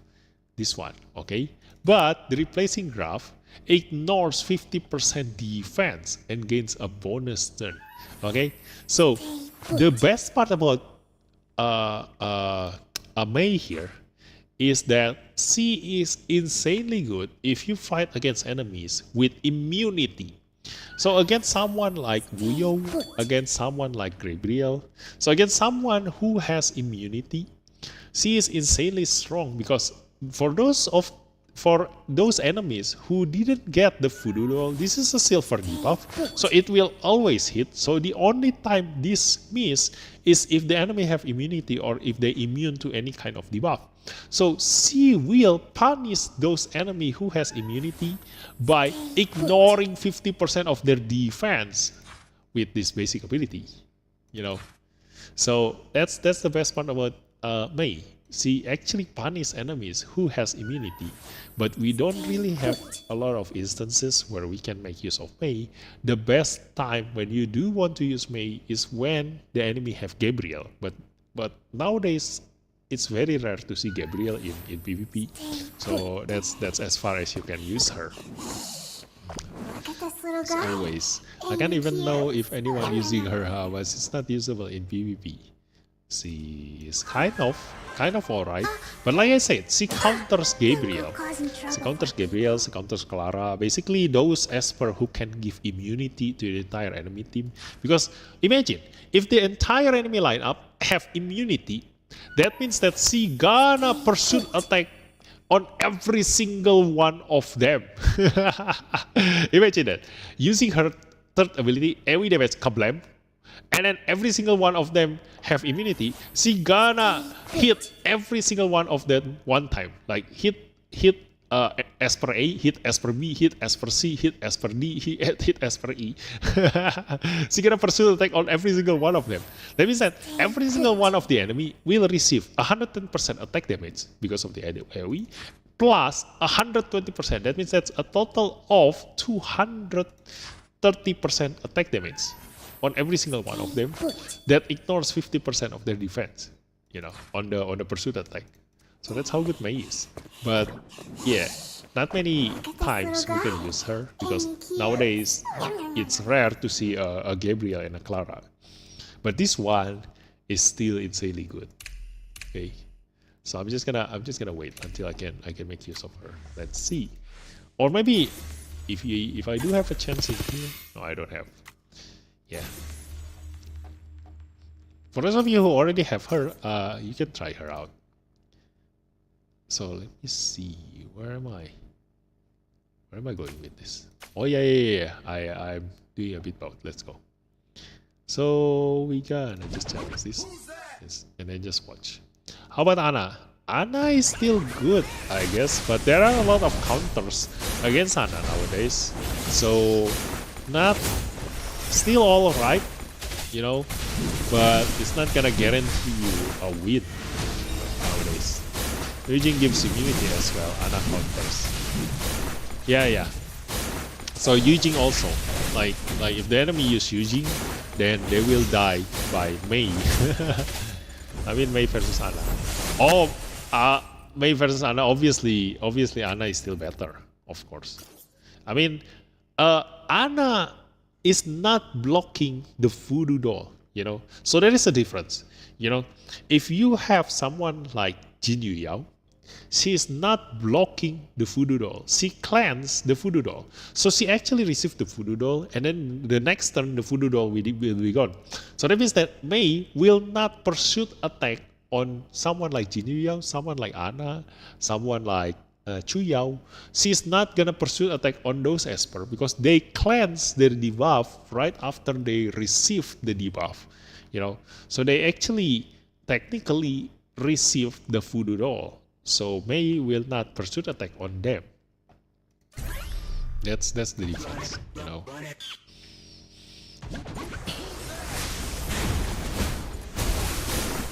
So Mei punishes immunity, but she doesn't punish cleanse. The one who punishes cleanse is Tricky, which is a stronger option, because punishing enemy who cleanse your debuff is an insanely strong thing to have, and that's why Tricky is future proof. Like Tricky will always gonna be relevant even until 5 years of Dislyte games. Still, if it's still around, you know, Tricky will always gonna be relevant because he is the only one who can punish the enemy when they cleanse their debuff. I hate Dislyte so much. Yeah, because it's a random battle, you know. So you need to know your AI. If you know your AI, then you will know what they're gonna do. But look at this. Hopefully I can outlast the Amir. Yeah, I outlast the Amir. I like interesting prey. Ta-da. So let's see, which lineup can I kill again? I think I can kill this one. Let's go. Hopefully the Changchi fail his HP swap. Hopefully.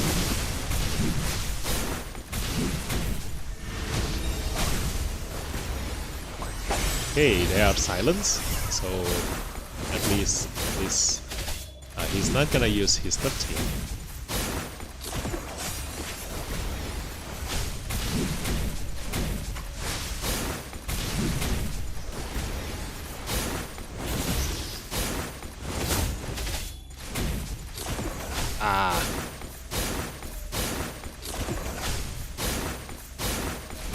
So, yeah. Unless this is R6 D6 full ability mode Sakura, then we should be able to win this. I really hate Sakura who has full ability mode because it is the hardest thing for Momo to kill. look at how much she heals. Like, it's disgusting. Look at that. It's disgusting. Look, every 3 turns she will heal herself. No, every 2 turns she will heal herself. Look at that. The fuck. Yeah, this is a full Abilimon Sakura. It's the most disgusting thing for me because I rely a lot on my momo, and this is the hardest thing for my momo to kill. That's the thing. He's often stupid. So strong, a bit OP even. Yeah. Momo is insanely strong. And like I said, look at this. The weakness of this lineup, my immortal lineup, is Tolan. The moment I met a Tolan, then that's it. My Mavis become useless, totally useless. And if my Mavis is not working, then my whole lineup gonna die. You know, this whole lineup relies a lot on Mavis. Oh, look at that. I think I can win this. Nice.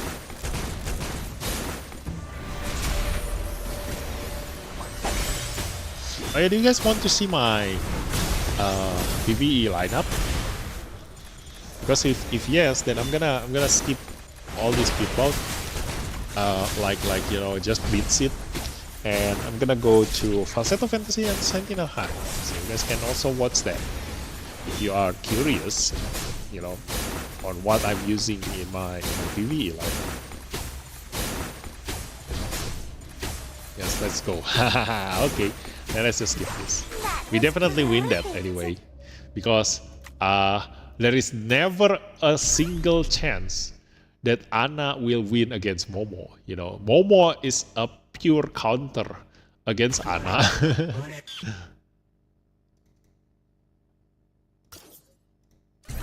This one, maybe I can win that. Let's go.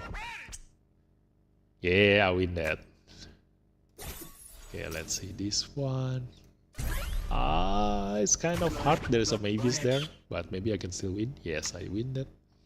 And then this one. Oh, I definitely gonna win this. Wait, what? Too bad. This one, not R6 yet. That's R5, so we still have a chance. Let's go win that. And this one, yeah, R6 Sui Zai. We can win that. As long as the enemy captain is a defender, I totally ignore that defense, you know, because Momo deals through damage. So the captain buff doesn't work at all against a Momo. So it's harder for me to hit a Sakura captain compared to a Wuyo captain. For team 2, use someone faster than Mavis, like XP. I don't have Swampin. That's the problem. I haven't pulled my Swampin, you know. I do want to pull my Swampin. That's the whole reason I want my Swampin, you know. So let's see. I'm gonna delete this. I've already done that. So let's go to the... Before they finish this one, like you, yeah. So let's go to Falsetto Fantasy. Today is the Dark Star Lord.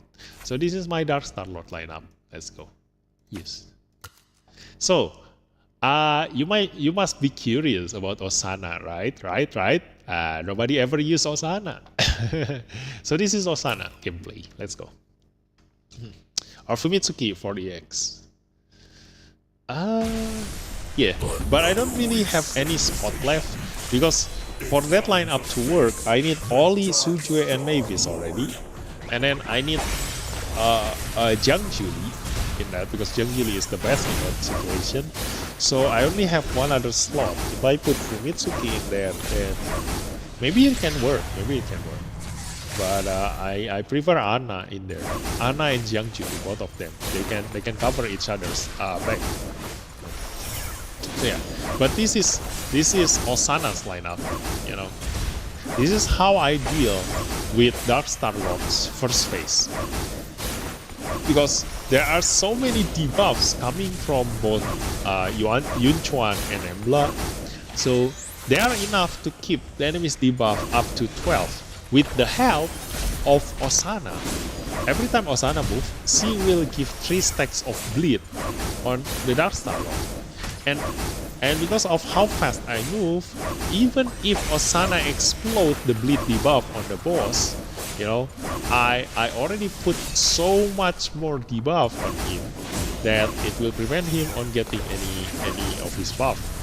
And Momo obviously is there for the permanent buff blocker that we definitely need a lot, because otherwise the boss gonna get immunity which stop us from inflicting any more debuff on the boss. And then Fatobu Sister is there is for the speed buff and also the defense up buff and the miss rate up. The miss rate up is important because it lets us able to survive this without any healer at all. Like Fatum Sister heal is enough, and also Fatum Sister cleanse. So the enemy, they can put buff blocker on you and also miss rate up, which prevents you from inflicting the buff correctly or reliably on the boss. So you need to remove that miss rate up and buff blocker on yourself so that you can reliably keep on giving buff on the boss like this. So this is my first phase team on the Darkstar Lord. And look at Osana's damage there, you see? Like Osana deal insane amount of damage compared to my Yun Chuan and Embla, because Osana's bleed damage, including the explosion, deals ignores the enemy's defense, you know. So not many players know this, but in the Darkstar Lord's first phase and also Countess Sonika's first phase, the enemy have so much defense and damage mitigation, the boss, you know, that only Esper that deals a bleed damage like Osana can get through their defense. Look at that, 45,000 damage from Osana. Oh no, I managed to let one buff slip. Too bad. Yeah. So look at that Osana's damage.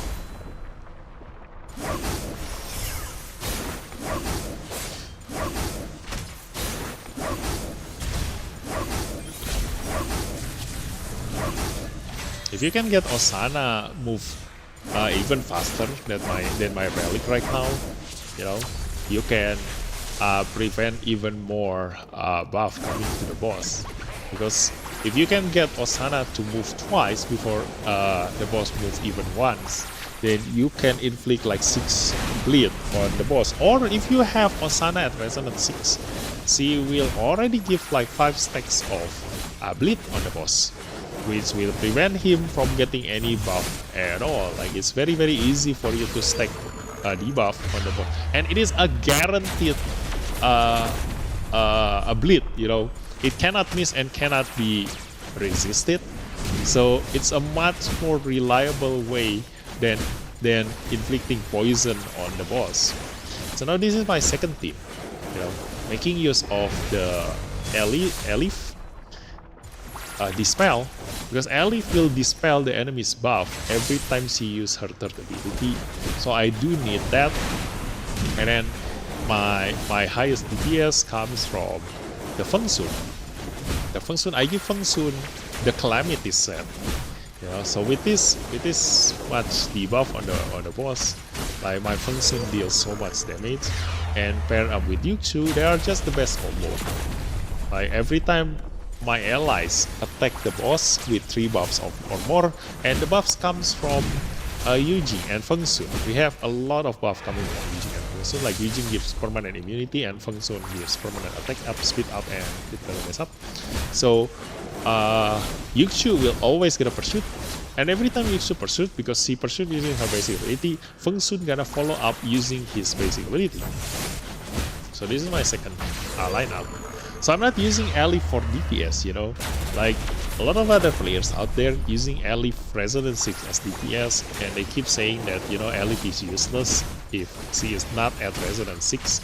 But look at this, my Elif is at resonance 2, and I'm using her just to dispel the boss buffs. I only use her to dispel the boss buff. Look at that. She is very reliable on dispelling all of the boss buffs, and she deals quite okay damage. Look at that.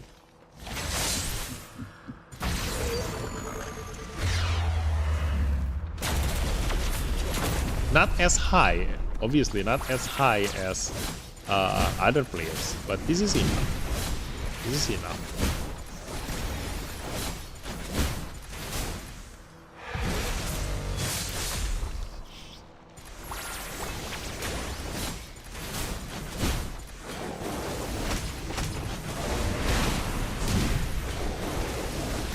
And if you do want to build Elif like this, you know, remember, she needs at the bare minimum become a resonance 2. But the most important part of her is that you need to get her divinate to level 3. You need her divinate 3 in order to use Elif, because that's where she gets her debuff, the fervor debuff. The fervor increase the enemy's damage taken. It's gonna increase both your Yutsu and functions damage to the boss even further. That's the most important part about Elif. And Resonance 2 is just so that you can deal extra true damage to the boss, which deal really high damage. So yeah, you don't need Elif to be at Resonance 6 to be able to use her. Now on this last lineup, this is just a basic Brewster Haley's lineup. You know, I'm basically using Abigail to keep resetting Haley's third skill, so that Haley will give the smelting mastery to every single one of my Esper, and that will increase my damage to the boss, because my Chuyao is also you know, one of the rare, not support, like he's kind of like, he's kind of like a debuffer, but he is able to deal quite some damage. So being able to give Seer and defense down, both of that, it saves up a lot of space on my lineup. And Brewster, yeah, like I have Brewster at Resonance 6, so why not use him? He deals really high damage. And Brewster is also an Inferno, so every time my Abigail reset Inferno skill, my Brewster also reset his third skill, so he's able to just keep doing his pursuit attack because he has his ammo all the time. Now Sakura is also an Inferno, so I keep resetting her third ability, which gives me a permanent attack up and defense up, and also heal so that I don't die. So that's what happens with my lineup. That's the full explanation of this lineup. Yay! And now we're gonna blitz this.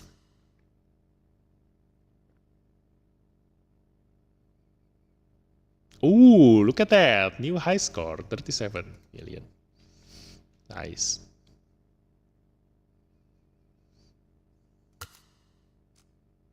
Did I use the Calamity function? Yeah, I do use Calamity function. That's the highest damage in my second team. Yep. And I have all the other things in Calamity. I could have still min-maxed this because my Brewster can actually use the Thunder and the Fiery, and then he will get the Brawler coming from Haley. Or I can just use, you know, Fiery on Haley so that I can give. Yeah, it's not gonna work because Chuyao doesn't get benefit from the Fiery. Chuyao will get the benefit from the Brawler if I do want to increase my damage output. But then that's my lineup for the Facet of Fantasy Dark Star Lord. We're gonna go continue on the Sentinel Hunt now. Nice, thanks bro. You're welcome. Let's go to Sentinel Hunt. So which one do you want to see? I think I'm gonna just do once each. You know, let's go to the Popeter. So this is my Popeter lineup. Here's the thing. In the first lineup, because we have so little Esper who can inflict sleep. So the most reliable sleeper is Elaine and also Yuran. Those two are gonna be your best friend in the Prometheus. You must always gonna use those two in the two different teams that you have. On the third one, your other option for sleep is only Stewart, Hilda, Parmi, and Celine. And among them, none of them are reliable. None of them are a reliable sleeper. And we also have Abigail to sleep using her first ability.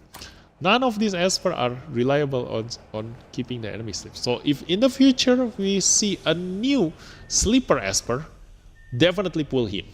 Definitely pull him or her, because it will be on the reliable third sleeper team. A lot of the times if I go to the formation here, I see a lot of players just brute force their way. They are not sleeping the enemy. Look at this on the second team. They are not sleeping the enemy. They just brute force their way and inflict like quite okay damage. And look at this. On the third team, like what the hell is happening in here? There is no sleep at all. But the thing is that, if I were you, I would have just changed the Mateo to Elaine. And I can survive much longer. Unless this is the maximum, because there is a maximum amount of turn that you can get against the Prometheus. But yeah, I think I could have get an even higher damage if I can keep the enemy sleeping, unless you can reliably inflict disease on the boss. Then once the boss wakes up and uses his ability without any disease, he's gonna have a shield which prevents you from dealing the maximum amount of damage that you can deal. So yeah, a lot of time players just brute force that and hope that your disease keep on stacking on the enemy. But if you do want to do it properly, then keep your sleeper Esper around. And you do need to give a Belimon to Elaine just to reduce the cooldown on the third and the second skill by 1 turn, which will keep the enemy permanently asleep if you want to do that. Now on the first team, because Elaine does a lot of multi-hits and then she's a Wind Esper, I do pair her up with a lot of other Wind Esper, because last time I used Sienna in here, but because I'm not using Sachiko anywhere else, so it's a better option to just use Sachiko to reset everyone's ability by 1 or 2, because she resets the cooldown by 2. And that means that Feng Sun gonna have a permanent third skill up, and then Yuxu doesn't really get any benefit out of the ability reset. Elaine gonna be able to keep the boss permanently asleep, and also Mateo gonna be able to cast his third and second skill much more often. Now on the second team, I'm just gonna explain on the go. Okay, let's just go. Okay. Basically, you do want to keep the enemy asleep as often as possible. Okay then. Elaine need to move first, and then after that followed by Sachiko, so that her third skill will get the cooldown reduction already. So yeah. So Mateo here, because of his spark, every time I deal a multi-hit, it will trigger another extra damage. So that's why I need a ton of multi-hitter if I do want to use Mateo as captain. So Elaine hit 5 times, Feng Sun hit 6 times, Yuxus hit 3 times. All those hits will trigger the extra bonus damage from Spark. And this is my strongest team in Prometheus.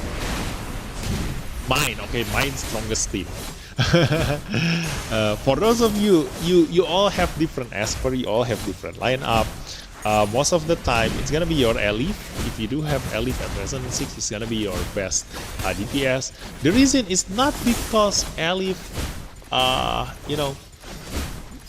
well, Elif do deal insane amount of damage, but the main reason why Elif is the best option, because at Resonance 6, every time you attack the enemy, Elif gonna pursue attack. So when Elif pursuit attack, it doesn't use up a turn. It doesn't use up any turn. So in this game, the longer the fight goes on, the faster or better gonna be.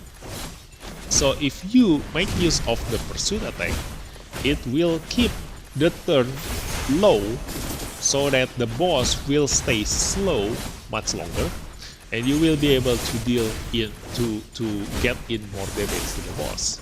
So that's why Feng Sun and Yuxu combo is such a very strong combo for a free-to-play players, because they both make use of pursuit attack every single time any of your other expert move. So before Pobeter goes berserk, like right now, he already go berserk, you already chip in insane amount of damage. Now that Pobeter has already gone berserk, there is no way that you can outrun him. You know, there's no way you can outspeed him, because he will move 2 or 3 times for any of your expert move. That's the reason why Elif is so strong, because of her pursuit attack. So make use of Elif, Feng Sun, Yuxu, and any other pursuit attack expert. You know, and someone like Yujing also, because Yujing keep bonus turn a lot, giving bonus turn to Meta Lily a lot. So right now I'm making use of Meta Lily to throw as much damage as I can, and because Liling's third skill deals more damage the more you cast this, so I need Liling to move so a lot of times before the boss goes berserk, you know, so that he will deal as much damage as I can, and while Yuran tries to keep him permanently asleep. Look at this. If I fail to keep him sleeping, he gains a shield, this one, which reduces the damage, which reduces his damage taken. Oh, it's already one. Which reduces his damage taken. So I cannot just brute force this. Of course you can brute force this, but I think if you do want a higher score, try to play by the rules.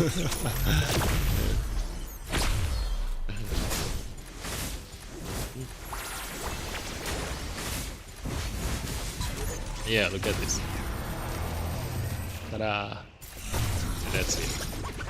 Now the third team, just throwing in the rest of the expert that I can use, and I'm using Steward to keep the boss sleeping. So if I'm lucky, I can keep him sleeping for a longer time. But if I'm not, then yeah, I'm gonna die very easily in this third team. But as usual, Brewster, because I have Brewster at Resonance 6, so he is my best Inferno lineup DPS, paired with Abigail and Sakura, like I've already explained in the Dark Star Lord. It's the same strategy. They keep me alive, keep resetting the Inferno experts third and second ability. And right now Embla, because Embla is also in the Inferno, and also Embla can give a permanent disease on the enemy. So I use her to try to remove the Pobeter's shield, so that if my steward failed to keep him asleep, at least I can chip in some damage to him. So yeah, wait, flow, Inferno, flow. I still need to build my my Liang. So let's go take the flow. So yeah, that's my team. Line up from the best one to the worst one.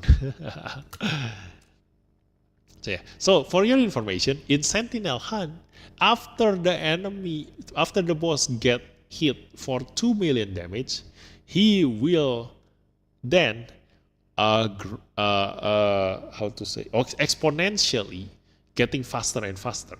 So if you don't use any pursuit attack esper, then after 2 million damage, then Pobeter gonna move every single time your esper move. He's gonna move so fast, and eventually after quite a while, he will be faster than any 5 of your esper. Like he gonna move 3 times before you make even 1 turn, you know. Star Ravage. Hi, Star Ravage. Welcome to the stream. Thanks for the heart. So that is for better lineup. Now we're gonna go to the Counter Sonica. For the Counter Sonica, in the Sentinel Hunt is a little bit different with the Falsetto Fantasy because you need to hit the boss with a defender, you know. So on the first team, as always, I make use of Feng Sun and Yuxu because those two are the best for the free-to-play players. Yuxu is a defender, so I'm using Yuxu as the damage dealer in here, and then with Catherine and also Phantom Sister, I can keep cleansing my lineup, and Phantom Sister also gives the defense up, the buff that Yuxu really need, and also she will be able to resurrect anyone who died in here. And Catherine being able to dispel every single turn, because in this Falsetto in this Counter Sonica, you can only heal yourself by cleansing a debuff or cleansing yourself even without any debuff. So Jin Yu Yao and Catherine are your best healer in here. So because Yuxu get higher damage the more buffs she has, so Catherine being able to give standoff, she is a much better option for me to pair up with Yuxu compared to Jin Yu Yao. Because Jin Yu Yao doesn't give any buff, while Catherine gives a standoff buff, you know, while being able to cleanse every single turn. It's the same with Jin Yu Yao, you know, with an extra buff. So a much better option here. Now Lu Shang is really good in here because he will make my Phantom Sister able to cast her second ability every single turn. But because of the AI, because I auto this, then she will keep rotating between the third skill and the second skill. Okay. But if I do want to manually control this, I can just cleanse every single turn using my Phantom Sister. It's probably gonna give me a higher score, but I'm too lazy to do that. So yeah, this is just as much as I can go with my score. And the same thing with Catherine, you know. Like Catherine will be able to keep spamming her third ability. It doesn't do anything to us. It doesn't deal that much damage to the boss. But it will keep on giving us a permanent standoff. So now, like you see here, that Feng Sun dies, but because we have Phantom Sister here, we are still alright. I can just resurrect him anytime I want. And there is I don't know if it's a bug or is it a feature, but in this fight against Counter Sonica, Phantom Sister can resurrect herself. So if you later notice, like I don't know if it's gonna happen right now or not, but if Phantom Sister dies, because I have Phantom Sister at Resonance 6, she will cast her second ability for free when she dies. But only in this fight, whether it's Falsetto Fantasy or Sentinel Hunt, it happens on both of them. If she resurrects herself, I mean, if she use her second ability when she dies to resurrect everyone, look at this. She also resurrect herself. I don't know why she didn't die. Probably because she cleansed herself too. That's probably heal her, and instead of letting her die, it just resurrect her. I don't know what happened there, but that's just happened. So yeah. So Counter Sonica gonna stay in her first phase permanently. So we're just gonna need to just deal as much damage as we can before we run out of turns like just now. Now on the second team, this is actually my worst team. So instead of lining it up from best team to worst team, I put the worst team on the second one because of Donar and Chuyao on the third team later. I'm gonna explain it on the third team. But on the second team, this is just a leftover lineup. As always, I'm making use of Hailey and Abigail to keep resetting Hailey third skill, so I can give Spelting Mastery to every single one of my lineup, giving my Hailey's equipment to every single one of them. So Mateo here is just to be the speed captain. There are not many speed captain out there, so yeah, Mateo is there just to be a speed captain. It doesn't really benefit anyone because you can only deal damage to the boss using a defender anyway. So he's just there to give a defense up, defense down debuff on the boss. And then there's Jin Yao here to keep cleansing every single turn, so that I can stay alive for at least, like, you know, until I reach like more than 2 million damage. How about using Sloan or Embla on team 2? There is no use. Like the boss can only be damaged by a defender. You know, this is on the Sentinel hunt. The boss will stay permanently on phase 1. So only a defender Esper can deal damage to the boss. Like if you do use Embla or Sloan, you're just gonna brute forcing your way. But I don't really want to do that. Like it's kind of like not following the rule of the battle. And also, I don't think it will deal more damage than an actual defender. Yeah. If they even can deal more damage than a defender, you know. Now on the third team here, there's like a situation if you put Chu Yao together with a defender. So I put this on the last team because Donar will be immortal. Whoever get the Spirit Aegis from Chu Yao will be immortal in this fight, because every time they receive damage, they will cleanse themselves, so they will never ever die, you know. So I can just throw any Esper in here, and the only one who will do anything is just Donar in here.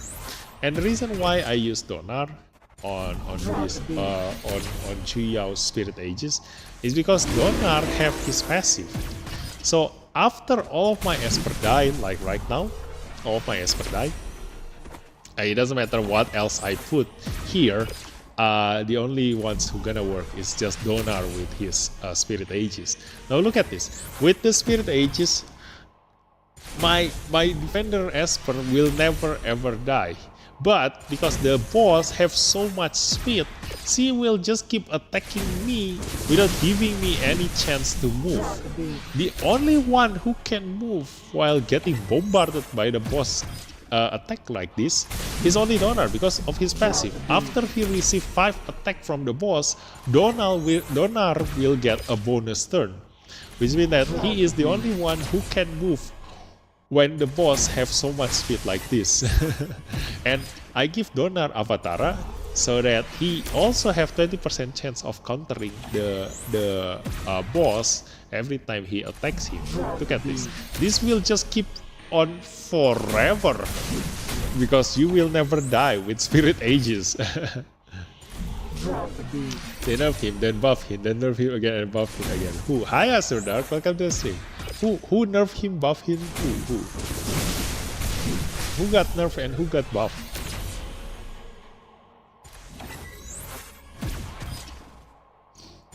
So yeah, so if you do want to make use of this Spirit Aegis, try to give it to Donar and give him, you know, Avatara.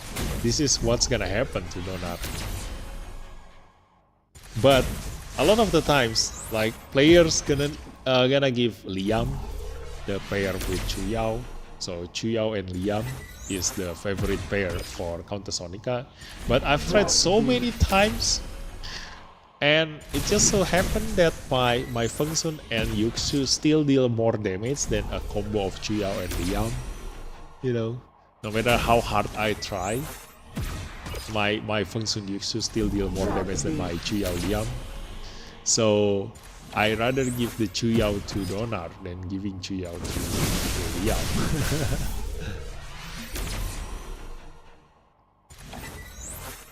New Wolf Esper Sui Zai. Okay. It's hard to find the balance, I guess. But I think his gameplay is already okay. You know, his gameplay is already okay. It's just that it's not enough in the current meta. Like I said just now, his biggest enemy is Wu Yo. but Wuyo is just everywhere. So there's no point of you getting a Sui Zai where everywhere you look, there's gonna be Wuyo in every corner. And I've already showed you just now, it's very easy to kill a Sui Zai, you know. Afro Marco has been here and he saw everything, you know. I think we fought like 4 players who has Resonance 6 Sui Zai, and I can just easily kill him. I can just one-shot him using my momo. Like there is no point of you having a Resonance 6 Sui Zai if my momo can just one-shot you, you know. And that's the thing, you know, like people probably got excited when they know that Sui Zai can be affected by Spirit Aegis. Like he can get a golden buff. Height also can get a golden buff now. Like people already probably got excited because when you give Spirit Aegis to Sui Zai, like I think people think that Sui Zai becomes unkillable. Yes, he can counter Moroyama that way because Moroyama relies a lot on critical damage. That means that if Sui Zai paired with you know, Spirit Aegis, then he can never die by any other DPS who rely on critical damage. But that's the more reason why my momo can never be countered, you know? Because that means that if you use Esper like Nora, Genie, or Momo, you can just easily kill that Spirit Aegis Sui Zai. You know, he doesn't have as much HP as Chehe or Amir or Everett. He doesn't have that much defense, and even if he has that much defense, like Momo ignore defense, you know. So if my Momo can just one shot the Sui Zai at Resonance 6, then there is no point of you you know, even building him. Look at this. This is my score for the Counter Sonica. Yes, the Fengsun Yuxu combo is insanely strong. And then this is the Donar Chuyao combo, and this is whatever left of my other defender lineup. So let's go to Dark Star Lord. This is the Dark Star Lord for the Sentinel Hand. This is my lineup. So it's different. I'm no longer use the Momo and Osana here because now Dark Star Lord will permanently stay on the first phase. And the thing about Dark Star Lord is that no matter how hard you try to keep his the debuffs on him, after you deal 2 million damage on him, he gonna go berserk. So he will move 2 or 3 times before you can even move one single Esper. So there's no point of you prolonging the battle, trying to keep a ton of debuff so that he has like a very low buff on him. So just brute force your way and deal as much damage as you can before he goes berserk. That's the strategy on the Sentinel Hand Dark Star Lord. So in the first team, I make use of Chuyao and Liam combo, calling up Sloan to keep triggering her passive and basic ability. So if I lucky in this one, I can deal a ton of damage. But if I'm unlucky on this one, because you know, Sloan can easily fail his her attack on him on Dark Star Lord because of the miss rate up and buff blocker. So the range of damage I can deal on the first team is either very low or either very high. And on the second and the third team, I think it's average. It's normal. As usual, another function and Yuxu combo there, and together with Ali. We're gonna talk about the second and the third team later. So here's the first team. Okay, on the first team, because my Sloan is still at Resonance 0, so if Sloan use her third skill, all of my Esper gonna get frozen. To counter that, I use Sally. Because Sally's third skill, the Sweet Harvest, will cleanse one debuff on my my Esper. So the debuff that she gonna cleanse is definitely gonna be the frozen, the freeze. So every time my Esper move, even though they get frozen, they will cleanse themselves before they even make a move. So they will not get stopped by the freezing, you know, because of Sally. Now, because Sally's third skill, I don't give her any ability one. The cooldown is 5 turns. It's very, very long, while slow one cooldown is 4 turns. So that means that there is gonna be a chance that slow one will freeze my entire lineup while I don't have any sweet harvest going on. So I need you run here to reset the ability cooldown of flow teammates ability 3, which is Sally. Sally is a flow. And I'm gonna reset this, so I have permanent sweet harvest.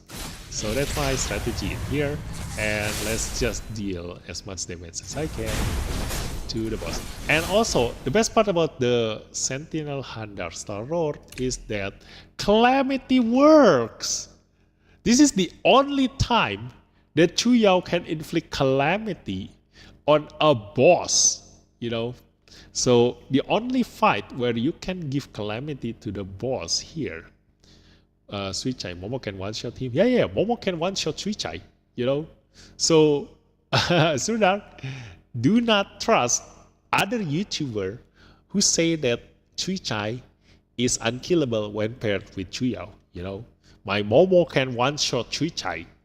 So he can very easily be killed, you know. And also, if you do have a strong Nora, if you do have a strong Genie, they also both can kill Sui Zai because they don't rely on critical damage, you know. So that's Sui Zai.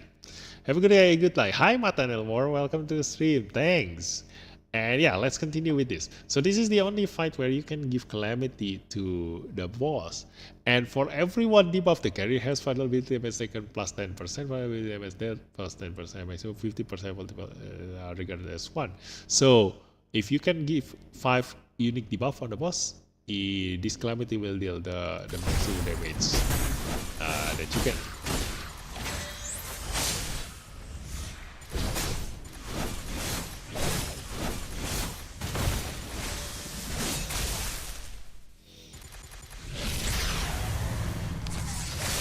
So hopefully I can get lucky.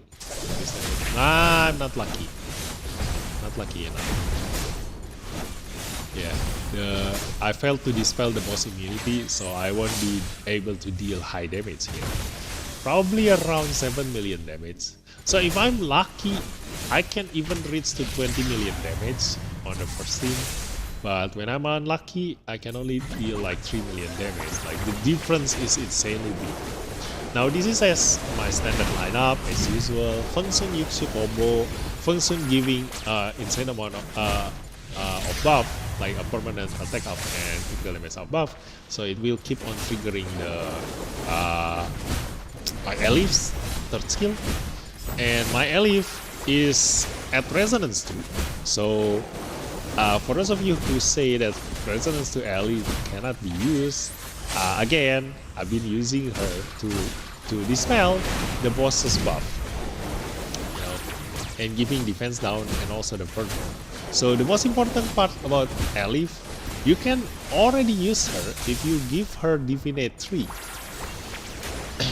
You know, you can already use her if you give her Divinate 3. You don't need her to be at resonance 6.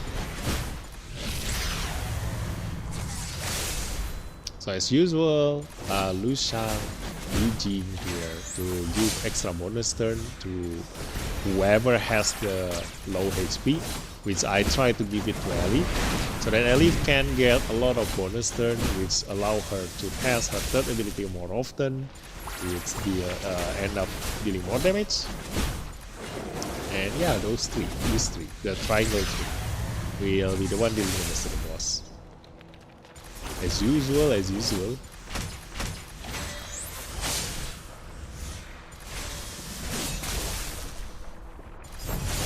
So for those of you who want to try this lineup, you can try it in the practice mode, of course. And like I always say, whatever works for me, probably not gonna work for you. And the same thing when you see people in the leaderboard, when they use any kind of lineup, whatever works for them probably not gonna be the best for you. So never copy anyone's lineup. You need to just try it out yourself. So get the ideas. Like if you see other lineups, like, oh, they use this kind of combo. Okay, that's how it works. That gives you an idea. But try to build it yourself, because your Esper's resonance, your Esper's divinate is not gonna be exactly the same as the other guy. So there are always gonna be some instances where your Esper will deal even more damage than the enemy. Like for example, like here, my Brewster is already at resonance 6. So no matter how good Yunchuan and Embla combo is, my Brewster will always gonna deal more damage than if I use Embla, because my Brewster is at resonance 6, you know. So I will always gonna use Brewster in any kind of PvE fight, just because he deal far more damage than any other Esper that any other player recommend to me, you know. So yeah. So if you see, like, if people try to compete in the leaderboard, now the reason why they always use the same lineup is because of this. Imagine this: if I use this exact lineup and I have all of my Esper at resonance 5, what do you think happened to someone who copy me exactly the same, but they have all Esper at resonance 6? You get what I mean? So if their Esper have a better equipment, or if their Esper have a better stats than me, then obviously by copying exactly the same lineup as me makes them have a higher score than me. So that's the easiest way for you to compete in the leaderboard, because if you see the rank 1 using a specific lineup, just copy that specific lineup with a better equipment. That's it. It definitely gonna guarantee you to be higher than that guy. Even though like, you know, there's a much better lineup out there that nobody have ever discovered yet, you know. So that's the thing about the PvE and leaderboard. So as usual, Hayley, Abigail, and Sakura combo for you know, the permanent third skill from Sakura, keeping me alive all the time, and then keep resetting Hayley's third skill so that I can keep giving smelting mastery to all of my Esper, and also resetting Booster's third ability so that I can keep on pursuit attack, doing pursuit attack. And then Yunchuan here is to give miss rate up to the boss, because miss rate up is very important in Dark Star Lord fight. It's to give the enemy less chance to deal critical damage on you, because Dark Star Lord deal insane amount of damage. Look at that. If he managed to deal critical damage, that's how much damage he can deal to us, you know. So miss rate up is very important in Dark Star Lord fight, so that you can at least can survive that damage, you know. But it's not gonna last long, because after 2 million damage, after the boss receive 2 million damage, look at that, 3 million, he gonna go berserk. So he will move 2 or 3 times before you can even move even once. So he will eventually outlast the miss rate up that I inflict on him. So that's all the fight on the Sentinel. And you already got all of the explanation that I have on my lineup. So if you get any good idea out of this, that is very good, because that's the whole purpose of me explaining everything to you. And hopefully you can come out with an even better lineup for your PvE with everything that I have explained to you just now, you know. So what else should we do? Like, I think we've already finished all of my dailies, right? Shop also, I've already buy everything. Yes. There is no team show right now. Yes, too bad. We don't get any story from Sui Zai. We don't get any story from Sui Zai. Too bad. I'm gonna throw this. Oh yeah, there's a Zodiac trial. Let's go do that. Oh, Hunter's Depot. Oh yeah. Oh my god, there's a Sima record. Let's go buy this.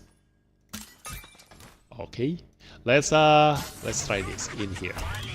Hopefully I can get Swan Bean with this one pool. Okay, 4 spins more. Let's go. Sim Salabim, Abah Katarora. Let's go. Switch Swan Bean. Hiya! Shit. It's not gonna be that easy, huh? Yeah, I do need to wait until the Silver Tower comes out. Let's see. What else can I buy in here? Do I have? Oh, there's gonna be another silver record in here. Good. Okay, let's go with the Zodiac Trial then. Zodiac Trial is kind of like when an enemy falls to the end of combat. Oh, that is really easy. So please create a trial team. So this is what I usually like to use for my lineup.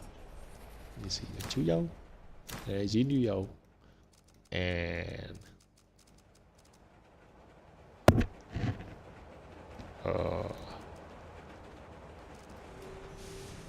probably let's just use a Lusang. Okay. So this is what I usually use for my lineup. Up. Do you want to know the reasoning? Hey, do you want to know? So, here's the thing. Chu Yao, as usual, the best debuffer in the entire game. And then, Donar, which is like, a reliable defender to deal AoE damage. That if anything else fails, I have Donar to be my last card. And then Intis are able to kill any tank out there. And if the enemy happen to give me any silence or debuff or anything, like Jin Yu Yao gonna cleanse me. And then also Lusang gonna be able to prevent any debuff to happen on me. And also with the accentuated will increase my damage and my Donar survivability significantly. So this is a perfectly well balanced lineup,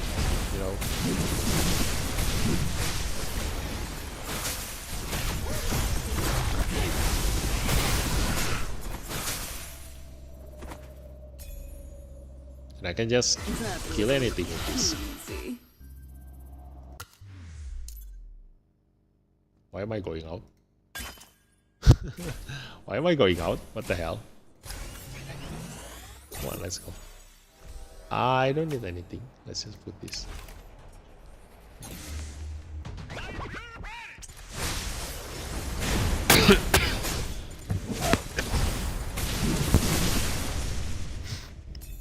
Get that. You are right in trusting me. If you give Donar enough speed, that's what's gonna happen, Like, you're gonna be able to just kill the enemy like really fast if you make a fast Donar. So Donar is not supposed to be given like a ton of defense up and critical damage. You need to give Donar speed. If you make Donar fast, then he will have more chance to explode.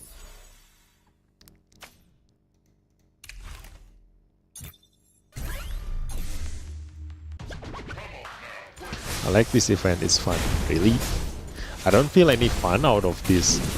Like I just keep using the exact same team from beginning until the end. I think the Zodiac Trial is the most boring for me, I guess. Like I need to do this, but it just takes so much time because I cannot just blitz this.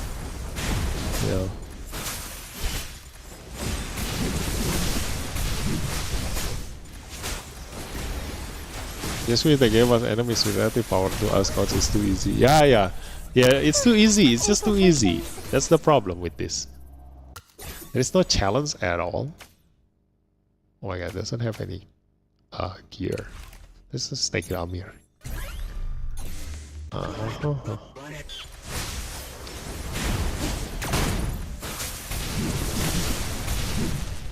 Look at that donut. Yeah, I always like using Donar in this Zodiac trial. Because of how stupid that the enemy lineup is. You know, there is no synergy at all on the enemy lineup. So my Donar can just blame them like that. And whoever have too much HP that my Donar cannot one-shot them, they will always gonna die by Intisar. And no matter who I take from the enemy, I think the only time I cannot kill the enemy is that if they have Ana in their lineup. You know. But even if they have Ana, like I can just kill them using my Intisar. It's just that it's not as easy as if I use my Momo to kill Ana. But it's still killable. Like look at that, there's Ana there. So let's just try to kill this Ana. Let's see. Yeah. Because Donar cannot kill Ana at all. Like Donar get countered by Ana 100% of the time. But that's where Intisar comes in. So this is my go-to lineup for this Zodiac trial. Still have no idea why they keep on doing this. It's probably fun for a new player though. I still remember the first time. Oh no, my Intisar died.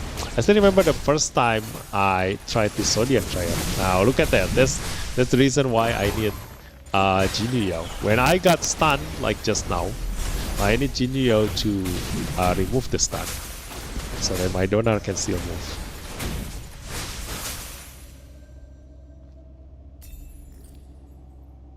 That was a little too easy. The biggest problem you can have in here is that if the enemy have 5 controller, you cannot move at all if you don't have Jinyu in your lineup. So always get your Jinyu ready, just in case, you know. If the enemy end up to have like 5 controller, you're gonna have a really bad time.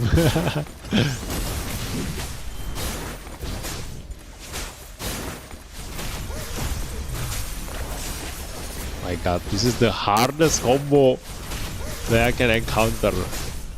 A Momo with Spirit Aegis. Luckily I have my Intisar. Look at that. Yeah. Still the GOAT! Intisar. My bestest favorite super Esper.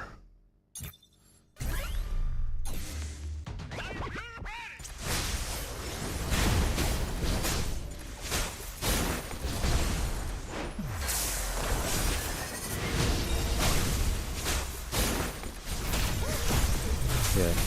Just remember to have your Jinyu always ready, guys. It's so important. When Jinyu loses to you, he may plus controllers. Yeah, that's why. So you need to have like a balanced team, you know, so that you can counter any situation. Just like in the Infinite Tower, you know. Sometimes in the Infinite Tower, the enemy comes with immunity at the very beginning of the battle, so you cannot control the enemy at all. So you need a dispel. But in this Zodiac trial, you can just brute force them. Like if they have immunity, just straight up kill them straight away. But you cannot do that in Infinite Tower because the enemy have so much HP. But the problem, the most problematic in Infinity Tower is if the enemy moves faster than you and they have a controller. If you cannot move at all, you will never win. No matter how strong your Esper is. Like I always say, in a turn-based game, there is no point of you playing it if you don't get any turn at all. If you don't move at all, then no matter how strong you are in a turn-based game, you're gonna die. So let's go to the Dislyte lane. I still need to do my Mingsuo. This one. Yeah, I do remember now. We still have 300 here. I can upgrade my Mingsuo to Resonance. What is my Mingsuo's Resonance right now? Resonance 4. And I think we have an extra thing. Yeah, Thunderclap duration plus 1 turn. Nice. So let's go do that. Dislyte lands. I'm gonna go to here. And use this. And then let's just blitz this. Use 3 stars and 4 stars next time to make it more challenging.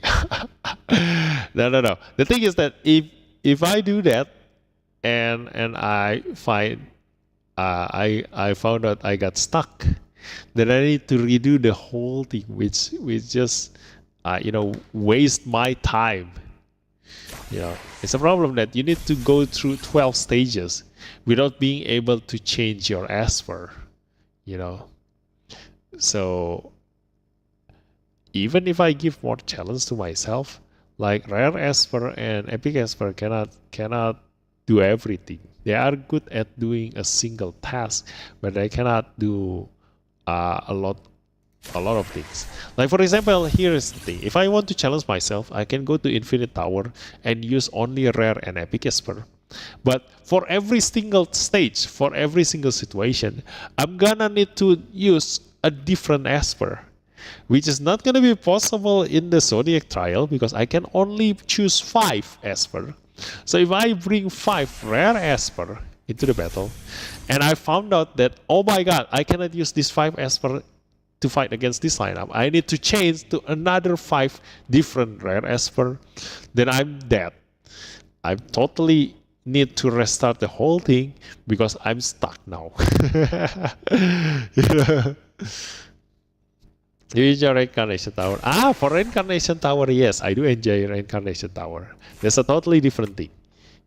For Reincarnation Tower, I sometimes just do it out of free time. Don't really care about the reward, but I'm just doing it for fun. But yeah, that's Mingso, I guess. We've already used up all of our stamina. Just a little bit more, probably 2 more days, like 1 or 2 more days until I can summon Mingso. So that's it. That's our dailies. That's our 2 days dailies. Nothing else to do. This one we've already done everything. The club, there is no triple threat. So nothing else. We've already done every single dailies in here. So we gacha again. Do I have any chance of gacha? 6. Should I pull 6? Let's buy 4. Okay, let's spin this and hopefully I can get legendary. Let's go. Come on. Dang it, no legendaries. Too bad. Although we gonna get a legendary in 17 spins. Can I get 17 spins? Oh my god, you're gonna use up all of my Nexus Crystal. Should we? Yeah, I don't think I'm gonna need to use Nexus Crystal anytime soon, right? So let's just buy this. Let's go, spin. Oh no, I shouldn't buy 20. I get a legendary by just 10 pull. Come on, let's go. Let's see what we get. Sui Zai. Oh, Feng Shui, nice. All right, let me throw some divining. You've seen how often I use Feng Shui, so this is gonna be a huge upgrade for me. Ta-da! Nice. Let's spin 10 more. See if I can get a legendary. No, too bad. Yeah. Hey, so that's it. Yep. Nothing else that we need here. Yeah, we need 3 more spins in here, and I don't think I can buy this anymore. Yeah, too bad. Okay, let's go to Feng Shui, upgrade him. If you've got a problem, I finally have a resonance for Feng Shui, which is a huge upgrade. because when this Espen is attacking on their own turn damage plus 15%, you've seen how much I use Feng Sun in every single content I have. So this is a huge upgrade for my leaderboard score. Nice. Ta-da. Now the next aim is at this one. Okay, but this one increases survivability, so it's not gonna increase my damage output on him, so it's not gonna help me in PvE. This helps me on PvP. So my next aim is gonna be on the 5th one, because this increases HP, which in turn is gonna increase his damage output again. So let's go. This is Feng Sun. So yeah, that's it for tonight's stream, guys.